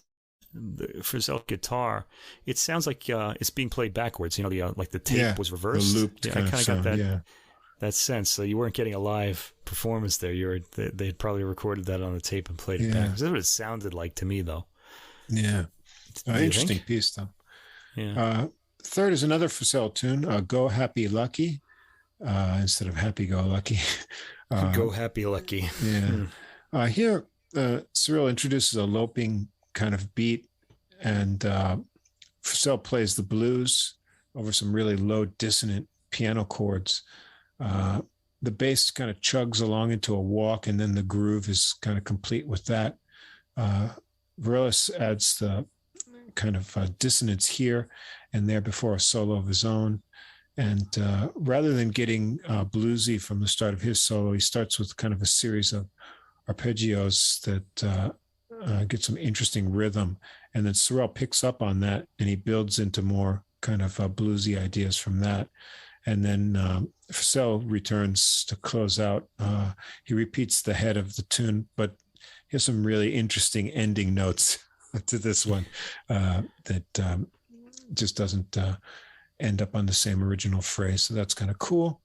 I thought this one, like Phidyle was kind of playing, everybody else is playing against Phidyle on this one, because he's playing something a little more traditional, and they seem to be like going against him. He's in the blues mood, and they're kind of stretching him out. The fourth tune is maybe the strangest one, the title track. The title track, So here, the beginning is kind of a cacophony of different sounds. There's some brushing on the drums, bass bowing, guitar plucking, and then synth tones. It kind of an unstable space that's created. The piano and bass add some lines to that, but Cyril keeps the brushes kind of padding along. They just keep, playing this kind of rhythms through it. And then as you get towards the end, there's some newspaper crumpling and an oral declaration of the points of the compass. And I'm guessing that's Cyril's voice that we hear. Yeah, I guess it's his voice. I'm not really sure what. I didn't read about this, there were no notes in the CD about this. I'm not sure. So I can tell you won't be humming along to this tune after you hear it. Well, there's really no tune. It's kind of, I don't know what the word to describe it is. There's something going on here, but it's quite different in character from the rest of the pieces here. Then number 5 is Varèse's original Incienso. And here, Cyril starts with a sparse beat that's alternating with the bass drum. And then Varèse plays some kind of sparse open chords. And then Phidyle joins in, and he adds another layer of sound to the piano. When the bass adds kind of a punctuating phrases, but there's still a lot of space in there. So you get a lot of nice rhythmic interplay between the guitar and the piano that develops towards the end of this piece. Another kind of unique composition. Then we get another Phidyle tune. Number 6 is Baby. And this is a nice gentle introduction by Phidyle over some synth tones. And then Cyril adds a lot of nice brush work as the bass joins in, and a free beat carries along, and eventually it develops into kind of a waltz. And there's a lot of nice interplay between the bass and guitar, what's going on with the rhythms with those. And this one I felt is all about Phidyle's picture painting. This is what he does best, I find, with the mix of his tone and spacing. So I felt like, this is him creating a kind of portrait of something in his sound. Then 7, this one's credited to both Cyril and Varèse, called Dance of the Nuances. Starts out with some soft low tones on the piano and a bowed bass, and that's backed by some stick play here by Cyril. And then the piano brings in some more sparse phrases higher up. And Cyril keeps playing softly over some synthy kinds of sounds. The piano returns, and then it builds to some kind of thundering low phrases. And another very textured kind of tune. And the last song is another Cyril original called With You in Mind, which seems to be the title of a poem, which Cyril recites to us at the beginning of the song. And then it comes into the music where the piano starts out kind of gently and very slowly on the melody before being joined by the bass. And Frissell joins in, and Cyril adds cymbals and carries the melody with these thick tones to the end. So at the end of listening to all these, I felt like this recording is really all about kind of creating sounds in a space and the textures among them. It's not a traditionally kind of rhythm driven jazz kind of thing, whereas okay, this is going to be in 4/4 and this is going to be a waltz or some kind of difficult meter, and one tune's fast and slow. It's not like that at all. The rhythms sort of breathe and develop out of what other ideas are going on, and that's the kind of character. And it's a different style of drumming, but I think it takes a lot of sort of how can I say understanding between the musicians of that kind of creating that kind of space and adjusting to what each other is playing. So you get a kind of intimate communication, and but these players have a strong concept of what's going on. So somehow it works in that framework. So yeah, it's an interesting, different sounding type of jazz environment, and it's kind of fun to go along with, even though you might be pulled into some places where you're not sure what they're actually trying to do. Yeah, I was kind of wondering what Cyril was after on this. I did think, though, it's like when I talk about French composers, how they compose to the timbre. I kind of got the impression that that's what this record was about. It was about the sounds the instruments made rather than any kind of traditional rhythm or melody or something like that. I kind of this was a bit of it's a tough listen because it's not really what you expect, and this is the kind of album I only heard it twice, and I really need to hear it more times because the first time I heard it, it wasn't what I was kind of expecting from a jazz record. So you're kind of like there saying, oh, I wish this was something else, but you can't do that. You have to kind of just I don't know what I could like. You got to open up your mind and say, okay, well, what is this record trying to do? It's a bit of a challenge. Let's think of it that way. It's late night, meditative, and it's a bit disturbing, really. Yeah. Okay. Atmospheric. It's more of an atmospheric record, and it'll take a bit of listening and thought to really get to its core, I would say. Somehow I feel that Cyril's sort of texture kind of based approach and Frissell are like a perfect match, though. That seems to work really well with the way they both approach something, but it maybe it goes a bit far in that direction. Like you have to be in the mood for this, but like you say, this is the kind of thing you need to be in the mood for. A late night lights out where you just want to. But it's not a record you chill out to, though. It's no, you have to be focused. It really needs to be listened to. Yeah, it's not a background listening kind of thing. Yeah, it'll grab your attention probably in a way that you don't want if you're listening to it in the background. But it's and also it's but it's good. It's well worth hearing, and anything Bill Frisell's on is going to be interesting to me anyway, because I just like the whole sound he makes and his whole kind of musical temperament in general. Well, moving from the one guitar giant of jazz to maybe the most leading player, and the name that everyone should recognize is Pat Metheny. Yeah. And this is his new live recording, Side Eye, New York City. And that's in parentheses 6.4 in Roman numerals. Is that 6 or V1.4? I can't really. V1. It's like a 1. 1V, 6.4. I think it's out of some series of recordings. This is on Modern Recordings. And this is surprisingly, well, you'll think it's a surprise when you listen to it, his trio recording. And I say surprising because the sound is a lot bigger than three people you would assume could create. It's Marcus Gilmore on drums and keyboardist James Francis. And Metheny is also doing a lot of synth work and orchestrion with guitar. So it makes this three-person group sound like a much larger kind of ensemble, especially due to all the different things that Francis is able to do. He's covering the bass on the keyboards, and he also brings in organ on this in addition to piano and synth. So you got a full palette of sounds here.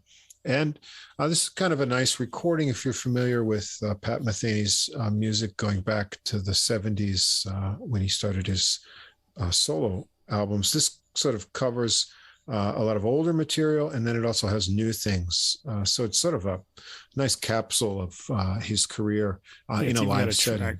It's even got a track off his very first album. Right, two tracks actually, yeah. Oh, really, two? Okay. So the first track is actually something new, I believe. It's called It Starts When It Disappears, and it's a 14-minute track. So it starts when we disappear. Is that right? What it is? It starts I think when so. we disappear? I guess I should look it up. Let me click on the link. I may have just copied it. Yeah. Which I think is a more interesting title. So maybe that's it. It starts when we that sounds right. Maybe I just copied it wrong. Presto doesn't have the tracks. I could go. I'm going to Deezer for this. I just didn't look on our playlist there. Yep, will do. Yeah, it starts when we disappear. Right. Not it. We. Why did I put it? Maybe it is kind of interesting natural. Too. Yeah. Anyway, this tune doesn't disappear for a long time. It starts with some chords and pulsing synths with some real tight hi-hat drumming. And then Metheny comes in for a lot of nice guitar work. And you recognize his tone right away. Yeah, that tone, that 1980s sound. I think he had a lot to do with that. You know, it just puts me right back in that era.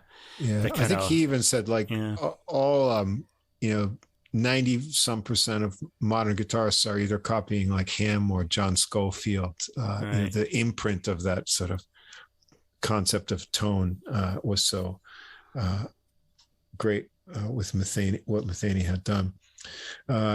And then we get some nice pulsing bass groove that develops into kind of an energized piano solo. And then it changes again. There's a slower bass groove with kind of synthy marimba sounds that come in for Metheny's solo flight that takes off. A little bit after maybe around 10 and a half minutes, things quiet down to feature some really pearly note kind of playing from Metheny. And then more slow rock beat develops after some more guitar, and it returns to the intro, but with the bass added to it. And then Metheny ends it with a big flourish of notes that really pleases the crowd. He's got an enthusiastic house of people here. So this is a long tune that the rhythm and grooves change quite a few times. So it takes you on quite a journey to get things started out. Track 2 is called Better Days Ahead. It's a nice groove with a bounce to it. The keyboard bass works in nicely with Metheny's lead sound here, and his solo includes some real tasty bending of notes towards the end. And Francis takes over with a synth solo that has a lot of arching lines in its development. And throughout all of this, Gilmore gives some really tasty and tight drumming. He's doing a lot of nice rhythmic work through this whole album, but you can really hear some tight things here. And then Metheny's, sorry, I didn't mean to interrupt there, but Metheny's music seems to require this really propulsive drumming. It's not really almost like not jazz drumming. It's almost some sort of fusion sort of. Yeah, there's a lot of subdivisions, heavy fusion with like a rock element to it. And that shows up a lot in this tune. The third tune is one that I recognized. It's Timeline, and this was a tune that Metheny contributed to one of Michael Brecker's albums called Time is of the Essence, which is Brecker plus organ trio. And so here we get Francis switching over to organ, which is cool. Get kind of a bluesy soul organ jam kind of start. And Metheny mixes some fluid figures and really tight chords with that. And he continues with a tasty solo over the kind of undulating organ bass pedals here. And then eventually the organ comes in with some more backing chords. And then Francis takes his own turn with an organ solo. He keeps the tone overall kind of mellow. Whatever setting on the stops he has is kind of dark and mellow. But he gets some cool outside of the chord lines. And then finally does kind of swell up to a frenzy towards the end of his solo. Get that kind of exploding organ thing going. And they return to the head and the crowd goes wild. They like this piece. And all those tasty sounds made them hungry. Yeah, it's great. And then track 4, we go back to that, I think his first solo album, Bright Size album Life. Ever. Yeah. As a solo player. And so you probably know this melody. No, he's got, this is, I think this is a trio. Jaco Pastorius is on this record. Right. That's why I was listening to the bass in this. And I think it's an organ bass or? Yeah, it's a keyboard bass. So I couldn't make it out. You probably recognize this melody. Metheny digs into the solo with a lot of great rhythmic accents. And Francis does a nice job emulating or conjuring Jaco Pastorius' bass lines. And then he also gets a kind of flightful synthy electric piano solo himself. So it's sort of kind of reimagined version with some modern sounds of this one. I think this is 1976. Number 5 is a tune called Lodger. And here, this is a much more of a rocky kind of thing. It's a slow rock beat on the bass drum and rim shot to get it started. And Metheny comes in with a really thick tone here. This is a little variation of tones that he has here. I like his effect on this one. It's really nice. Guitar. It's good sound. On the melody, and the organ plays the backing chords. It has that kind of like Hendrix Little Wing kind of vibe to it, with the thick guitar tone and the way the phrases swell, and then there's a little bit of a break. And the organ really helps that out. The organ swells to the breaks at the end of the phrases, and then it cuts out, and then get that huge thick guitar tone. So that's really cool. And Metheny adds like these muted notes and trills mixed in with some really hard rocking out here, and he brings it back down nicely to that. The intro sort of phrases after his really high energy solo. So the crowd really goes crazy for this one too, because this is the most rocking number on here. Track 6 is another tune from that original 1976 Bright Size Life recording. This is Syrup Horn. Okay. And Metheny has another kind of really wonderful tone that starts this one out. Gilmour has some really tasty cymbal work there. And then behind all of that, Francis has to kind of channel more Jaco kind of bass lines on this, which he does as probably as good as possible on a keyboard.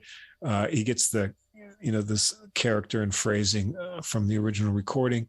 The slow tempo and Metheny's kind of wistful lines make a nice relaxing atmosphere, sort of that jazz fusion period in a good way here. Number 7 is Ornette Coleman tune called Turnaround. And Metheny recorded it, let's see, I think this was on his album 80-81. And also, again, in 1985 on the album Song X. And he did that with Coleman together. Right. So this is like a a blues with interesting harmonies in the last 4 bars of so the last phrase has these kind of unexpected harmonies. Metheny starts to solo out over only drums, which gives him some more harmonic freedom. Then Francis eventually joins in with piano, and then Metheny kind of really stretches out and takes his own kind of post-boppy solo. Francis does after that. And then there's a lot of harmonically advanced runs on both hands in the piano, and then some kind of chunky chords to build to the end.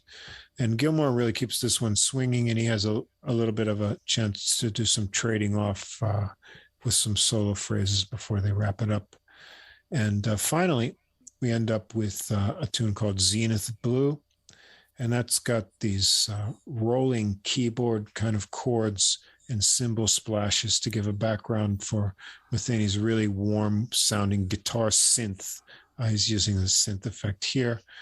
Finally, the beat gets going, and Metheny plays a lot of melodic lines with on more kind of thick synth tones. This is kind of like a synth tone that kind of emulates a brass instrument, kind of getting this kind of bendy kind of phrasing with it. There's a nice reaching keyboard solo here too, and the drums crank up for some really crazy synth chases as the tune kind of winds up. Things do quiet down a little bit again towards the end, but then it builds up to the final climax, which has a lot of nice drum work by Gilmour. Yeah, there's some cool metallic percussion in this too. Yeah, that kind of... he really adds a lot to keep things driving along. So overall, yeah, it sounds like a great live date. It would have been a good show to be at. Did you hear this on a CD or? No. Deezer. Yeah, on Deezer, yeah. Because there's one more track. There's The Bat. Did you have that one? Oh, maybe I missed that one. That's quiet. I have it as a quiet opening. It's Metheny and a subtle bass and brush metal on the percussion accompaniment. It's that's how it ends, really. It's kind of a subdued ending to this album, which is really overall very exuberant. Yeah, I thought you had the CD because sometimes they're missing like a track. They give you the bonus track on. I wonder if this was the Deezer one that. Let's see. Oh, I've got. Okay, I do have it in my list, but I didn't have it in my notes. Yeah, I don't know how I missed that one. Oh well. Yeah, but Zenith Blue is probably a good ending. The Bat was good. It was a good track. Yeah. Like the Nino Rota album, like I had a single word summary, caffeinated, and this album I have a single word summary too, exuberant.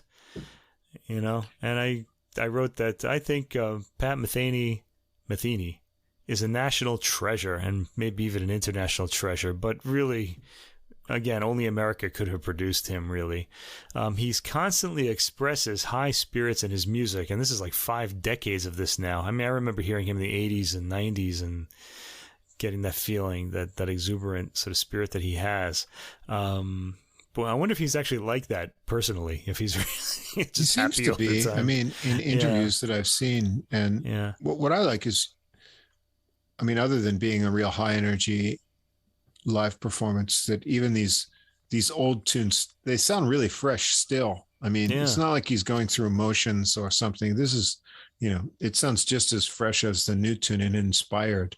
And so it's a really good kind of snapshot of, it's blending this old and new things, but they're all sort of in this kind of fresh concept. So it all sounds like it's brand new. And then, for 3 musicians, it's a huge palette of sounds. There's all kinds of things going on here with the different, keyboard instruments and effects. And then add onto that, all the tones that Metheny can get straight. Yeah. And then with the synthesized kind of things there too. So yeah, it sounds, you think it's like 5 or 6 people here, but no, it's just this trio. Yeah, and just the whole exuberant tone of this album. I just enjoyed this immensely. I really think anyone who's ever heard Metheny, has benefited from the high spirits his music kind of puts out there. It's just fantastic, especially now. In these rather dark times we live in. Definitely listen to this. It'll lift you up. I was feeling good through this whole album. It was really great, and as is often the case when I listen to Pat Metheny. So and it sounds like the crowd is just ripping it up. They're having a really good. It sounds like a big crowd too. Yeah, fairly big, especially for a jazz concert. You usually hear these people, these golf claps in the audience. Yeah, glasses clinking glasses. No, this is like a rock concert crowd. There's probably a lot of like guitar heads there, and so they've been amazed and right. Great playing all the way through too, and the sound. It's a live performance, and just the sound is all captured beautifully. It's good recording, really good recording.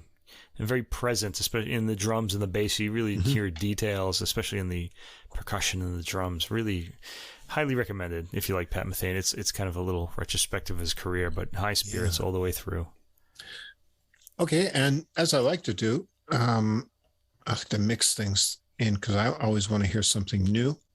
And I want listeners to get some new ideas too, because everyone knows Pat Metheny and probably most people know Bill Frisell by now, but Charlie Ballantyne, you probably don't know, but you should. And so we've got another recording to round things out here. And this is Reflections, Introspection, the music of Thelonious Monk on the Green Mind label. Green Mind? Yeah, I don't know what that is. Excuse me. But young guitarist Charlie Ballantyne. And he's from Indianapolis. He's got an interesting catalog so far and a really kind of interesting sound to me in what it is. In 2018, he recorded an album called Life is Brief, the music of Bob Dylan. So it's a recording of Bob Dylan's tunes, which I've only listened to a couple of tracks of, but I'm definitely going to check out. And so am I, now that you mentioned it. Yeah. I didn't even know about it. And last year, he recorded an album called Vonnegut, inspired by the writing, not music writing, but the novel writing of Kurt Vonnegut. And so you kind of wonder what kind of tunes would result from that. I haven't listened to that yet, but I'm going to check that out. I like his influences, including here. Yeah. So here he's doing all Thelonious Monk tunes. And I have to say that, when you, of course, lots of musicians have recorded Thelonious Monk, but it's not as if he's emulating Monk's piano style on guitar. He very much has his own guitar style, which I'll talk about in a moment, but he's just using these, compositions of Monk to as a basis to play through and improvise over. And then his own kind of guitar concept for me is kind of an interesting tonal approach and kind of almost to me a juxtaposition over jazz, because he is a very accomplished jazz soloist and player, but when you hear his guitar tone with like kind of tremolo and kind of this deep effect on the tone, it's almost something you're going to expect from like a kind of surf guitar or 60s guitar kind of sound. It doesn't have that, kind of a pure hollow body kind of tone that you might expect from jazz guitar. So he has like a lot of kind of crunchy chord sounds and things that you might expect more in sort of a rock kind of sound. But his concept is very jazzy. And so I think that unique kind of tonal quality of his instrument makes this kind of interesting. And here he's joined by a saxophone player, Amanda Gardier, and she is the instructor of jazz saxophone at Ball State University, also in Indiana. So with this kind of Midwest thing going here. She joins in about midway through the album to the end, which we'll see when we look at each of the tracks. We've got Chris Parker on drums and Jesse Whitman on bass, and Cassius Goins III on drums. I do have to say, this album has some really thick bass coming out of that. I was playing this. It was vibrating things on my shelves when I was playing it, and that doesn't happen a lot with acoustic bass. But it's really, sometimes on recordings, I think they use sort of a high pass filter, and the very lowest tones on the bass are sort of cut out. But I think everything is here, so that real extreme low frequency range is all in here, and it will move some objects if you listen to this on big speakers. You got to wonder if this. You got to wonder if this album is on vinyl, because they'd have to. I think it would jump the needle right out of the needle. Tracks, yeah, so the bass can't. Well, they could kind of put the bass on the side of the groove or something like that. But yeah, this sounds. Yeah. Anyway, if you're familiar with Monk's compositions, you'll probably know most of these from his own recordings, and then of course everyone else in the jazz world has recorded them for years. We start out with Reflections, and here you get a nice sense of Valentine's kind of thick, nostalgic guitar tone here, and this one begins with a loping kind of swing. Whitman's bass fills in really nicely, and that heavy bass will come through here. Valentine's solo lines are really relaxed and melodic, and as we see through the rest of the tunes, he can kind of effortlessly mix in some nice strumming with his solo lines. So there's no need for another accompaniment. He doesn't need a rhythm guitar or piano. He's always outlining the melodies, and when he decides to take a break, he can switch effortlessly to giving you those chords. And so everything sort of fills in your mind the picture of the tune. And I also liked right away from this tune that he can alter his articulation and tone on certain phrases. So almost like with a voice, he seems to have control with his touch to change the tone to match what idea he's expressing. Second track is Beemsha Swing. This one is really hypnotic. You've got these two kind of alternating chords that get these kind of modal scales over them. The drum intro is joined by the mesmerizing bass line, and Valentine plays around on these scales a little bit before the mysterious melody comes out. His articulation, sometimes staccato, and these fluid repeated figures in his solo are really cool. And there's some really nice drum filling over the riffing at the end. So atmospheric and nicely executed. Track 3 is Off Minor, and this develops into a light swing after the guitar intro. Valentine's solo here is a mix of kind of fluid boppy lines, and then again his strummed chords, which he's able to put in there too. Whitman takes a bass solo, and Valentine lays out for a bit before coming in for some backing there. And then they trade off some lines with drumming by Parker before they head back to the melody. 4 is Ugly Beauty. Nice title. This one sort of rubato, a kind of free start to the minor chords before you get a slow swing on the melody. By this time you get a real feeling that Valentine's playing is carries both the harmonic outline and the soloing more, so you don't like miss that there's not another instrument here, because he's really giving you the harmonic kind of blueprint while doing all kinds of cool melodic things here. Also, I noticed from here, his solo has a lot of rhythmic variety in his phrases, very inventive. And then he brings it down kind of quiet before he builds it back up to the end, but then getting quiet at the end again. So the dynamics are kind of cool, taking it to where you don't quite expect, even though once you think, oh, here comes this phrase I heard before, he's going to do something a little bit different with it. 5 is called Raise 4. And this is one of those kind of Monk tunes that's a repeated riff on a blues sort of structure. And Valentine mixes boppy and bluesy lines with these really kind of crunchy, distorted chords. And then Whitman's bass solo has some interesting lines harmonically. I mean, they all resolve really nicely. So it was kind of a fun tune on a Monk style. 6 is an alternate take of Beemsha Swing. And it's a different start on this version that focuses on Valentine's improvising on the kind of alternating modes. So it's different from the one you heard before. And he has some more staccato notes before the melody.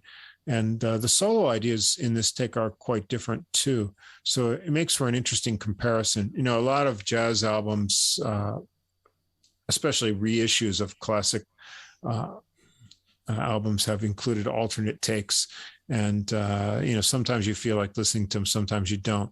And what's interesting is when you compare the solos and see if they're quite different or similar. Of course, in the old days, they would never be able to redub or another take of a solo because they were all playing, you know, sort of in an environment with a few microphones. And so if someone they're in the same room, same room, you couldn't redo just one part.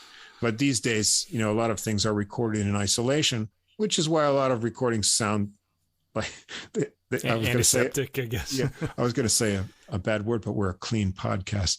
So we'll say antiseptic. Yeah, they sound antiseptic, or they have that life sort of sucked out of them because there's no sort of sense of space or air. And they, you know, if players, you know, flub a note or something, they'll want to redo their solo. A lot of, you know, the old Riverside or Blue Note albums are great because there are flub things and mistakes, but it's how the players work out of that. And, you know, they take a mistake and turn it into, you know, an invention of something. And that's really one of the more interesting things about cool jazz. Things about jazz.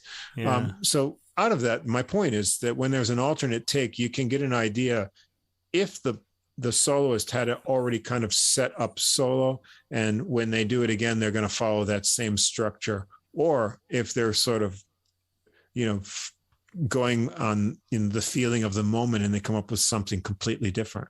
And so this track here, I thought the solos are quite different from the other alternate take.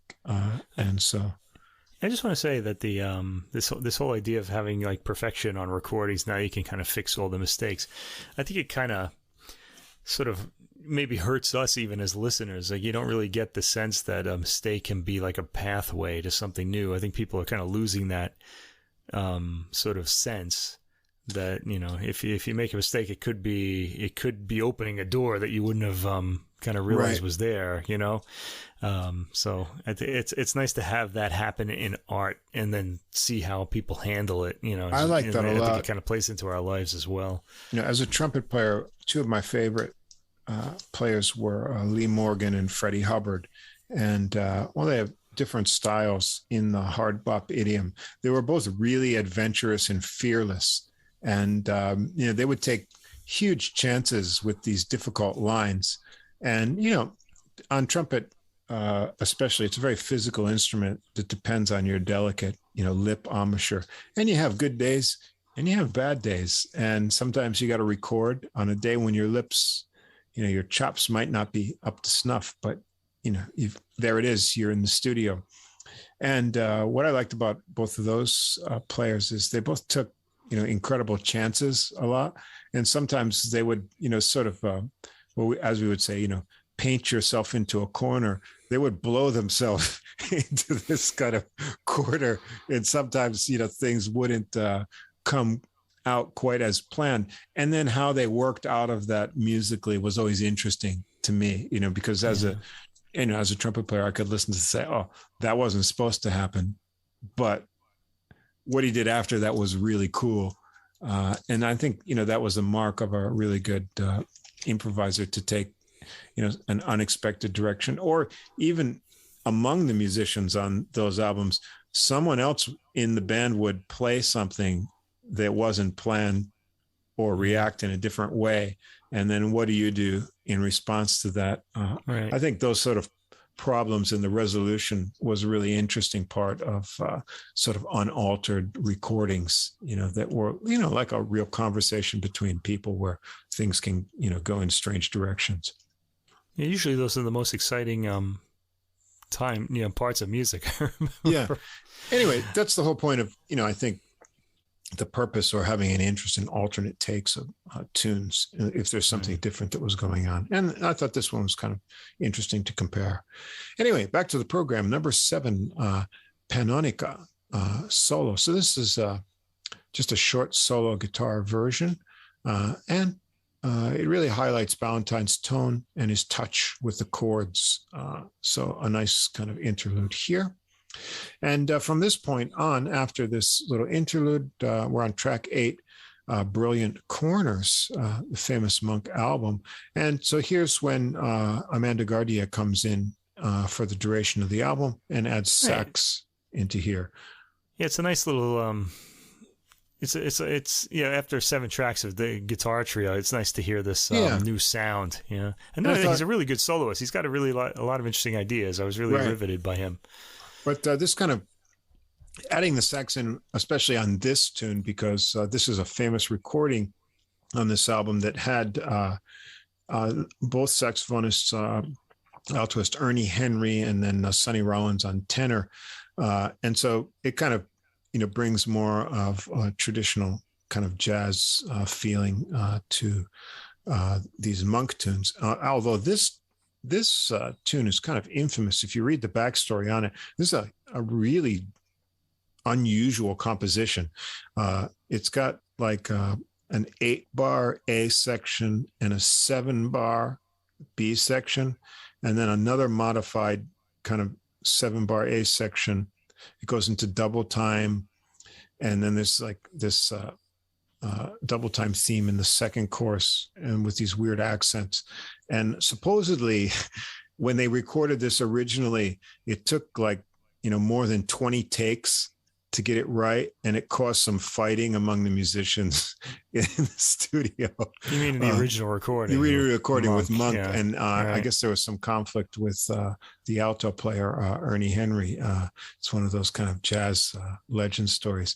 But here, they don't have any problem with this kind of unusual structure, and we get some nice solos over the complex structure that get some nice creativity from both Ballantyne and Gardier. So if you haven't never heard this original album, Brilliant Corners, it's one you should have in your jazz collection. Right. Number 9 is Green Chimneys. Nice title. I don't know what he was thinking of there.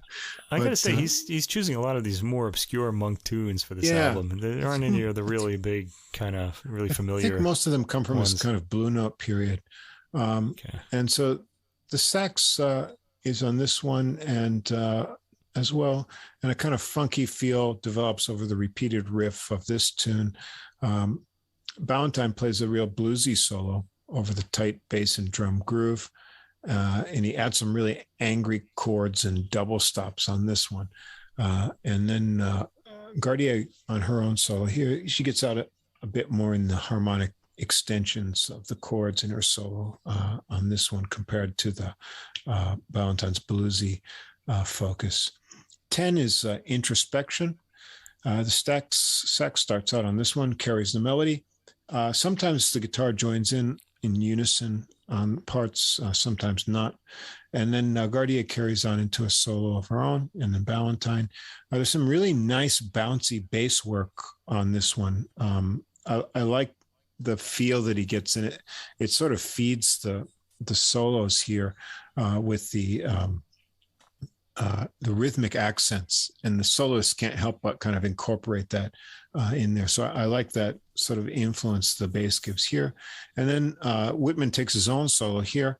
It's got some really cool triplets and some double string, sort of intervals on this one here. So a little bass spotlight there. 11 is Evidence. Broken syncopated melody notes of the sax and guitar are played off over the kind of constant bass line. Ballantyne solos and the bass drops out, just so he's just over the drums for a while, so he gets some more freedom. and his jazzy lines really navigate the chords with a cool swing. And he ends up the solo with some really kind of crunchy, somewhat distorted chords. I like how he does that sometimes. He gets to the end and then he'll just do sort of a strumming kind of solo thing, and then his solo gets some edge over the lower tones right before the end of this. So that's kind of cool. Yeah, I liked him alone with the drums. That was like a surprising new sound. This is a very long album. Yeah, so you want to hear a bit of variety. 15 tracks, it's an hour and 20 minutes. Yeah. And you want to hear a bit of variety in the sound just to keep you going. Right. Yeah, so that was cool.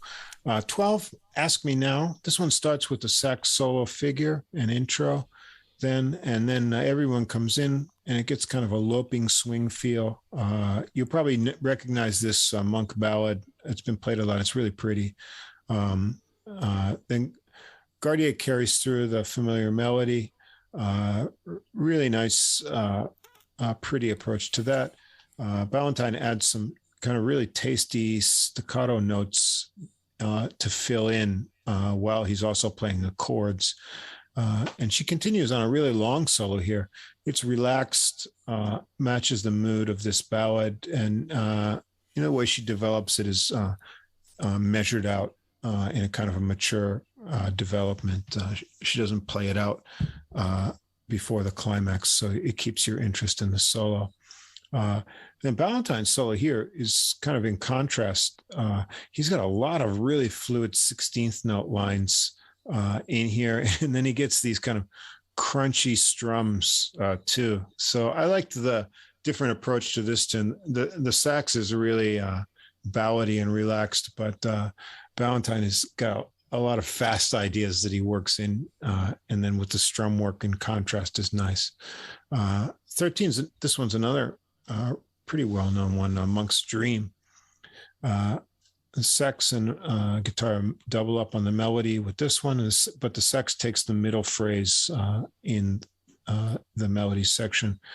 Gardier has a swinging solo, and Ballantine ends his solo with chords, but then he gets some kind of puckish single notes from the melody that he sort of I don't know, he really hammers those single notes out.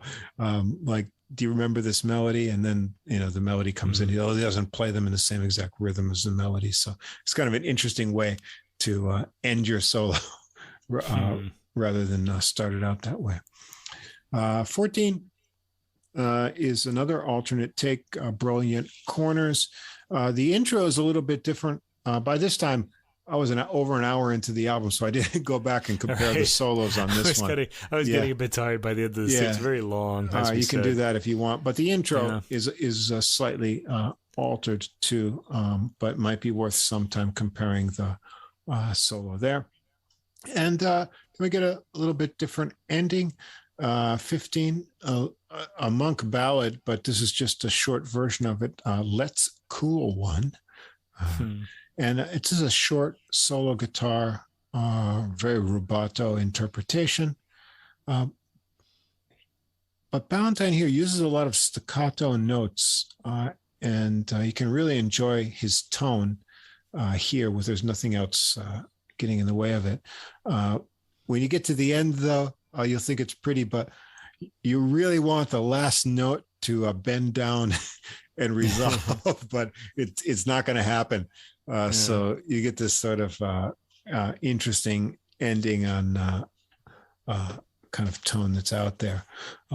But that's kind of, make you want to listen to the whole album again, maybe. So, I really enjoyed this. He doesn't approach monk tunes by trying to use kind of chords or phrasings on guitar like Monk would on the piano. So he just adapts his own style to these compositions. He has that kind of nostalgic, thick guitar tone that you might more expect from sort of a more rock kind of element. But he does have really great jazz chops and inventive solo ideas. So that makes him not sound like most other jazz guitarists today. His style mixes a lot of chords with his lines, but also his phrases have a lot of rhythmic variety. He'll throw in triplets, 16th note figures, kind of odd rhythms with space. So I felt like he's always coming up with something new in his lines to keep me interested. So I found him to be an interesting player. And, with his concept taking on an all monk disc, I thought that was kind of an interesting choice. So now I really want to go back. I listened to a couple of tracks from the Dylan songs. I want to listen to that. And I really want to hear that as well. Yeah, I really want to see what kind of musical inspiration he draws out of Vonnegut, and see what those tunes are like too. So yeah, a young guitarist with an interesting concept and tone, really good chops, and he seems to be inspired to play a lot of different material. So he'll be someone to watch, and hopefully he gets some recognition in the big field of jazz guitarists out there. Yeah, this is an album. It's long, like I said, and I kind of wish I had more time to hear it, because this would have benefited from repeated listenings, especially just to, like you said, to compare the tracks. I'm thinking we should start a podcast, music from a year ago. So it's all music we've listened to for an entire year, and then we could kind of really describe it. Maybe someone else out there will want to do that podcast, music we listened to last year. I like this. Like that. Yeah, right. I like this a lot. One thing about Monk's music, though, that really appeals to me is his Monk's quirkiness. There are a lot of really odd harmonies and chord changes. And on this record, you don't really hear a lot of that. He's chosen some odder kind of compositions, though, that I'm not really too familiar with. I may have heard once or twice by musicians, but it's a really enjoyable record. I liked his playing a lot, and I was happy to hear, especially the sax come in midway through. It was kind of a little bit of a surprise. An hour 20 minutes of guitar trio would have been quite a lot, especially on all works by the same composer, Monk in this case. But you can get enjoyable record, a lot of variety too.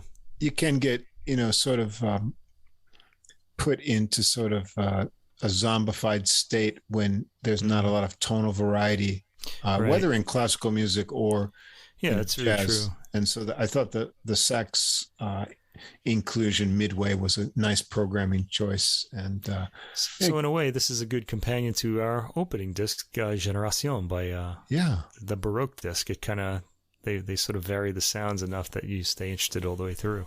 So we've got 3 guitar albums here, 3 very different guitarists, 2 well-known, one a giant, and one up and coming. So hopefully you can find some things to listen to here that you haven't heard before. And guitar is always really cool instrument that, I'm always interested in the different approaches. And, when you get into guitar, you also got a lot of equipment choices and effects and things. So there are a lot of choices in the physical, especially if you're Pat Metheny. That the sky's the limit for tonal variations and approaches, and then the way that players actually use their hand techniques and things, so you can get completely different sounding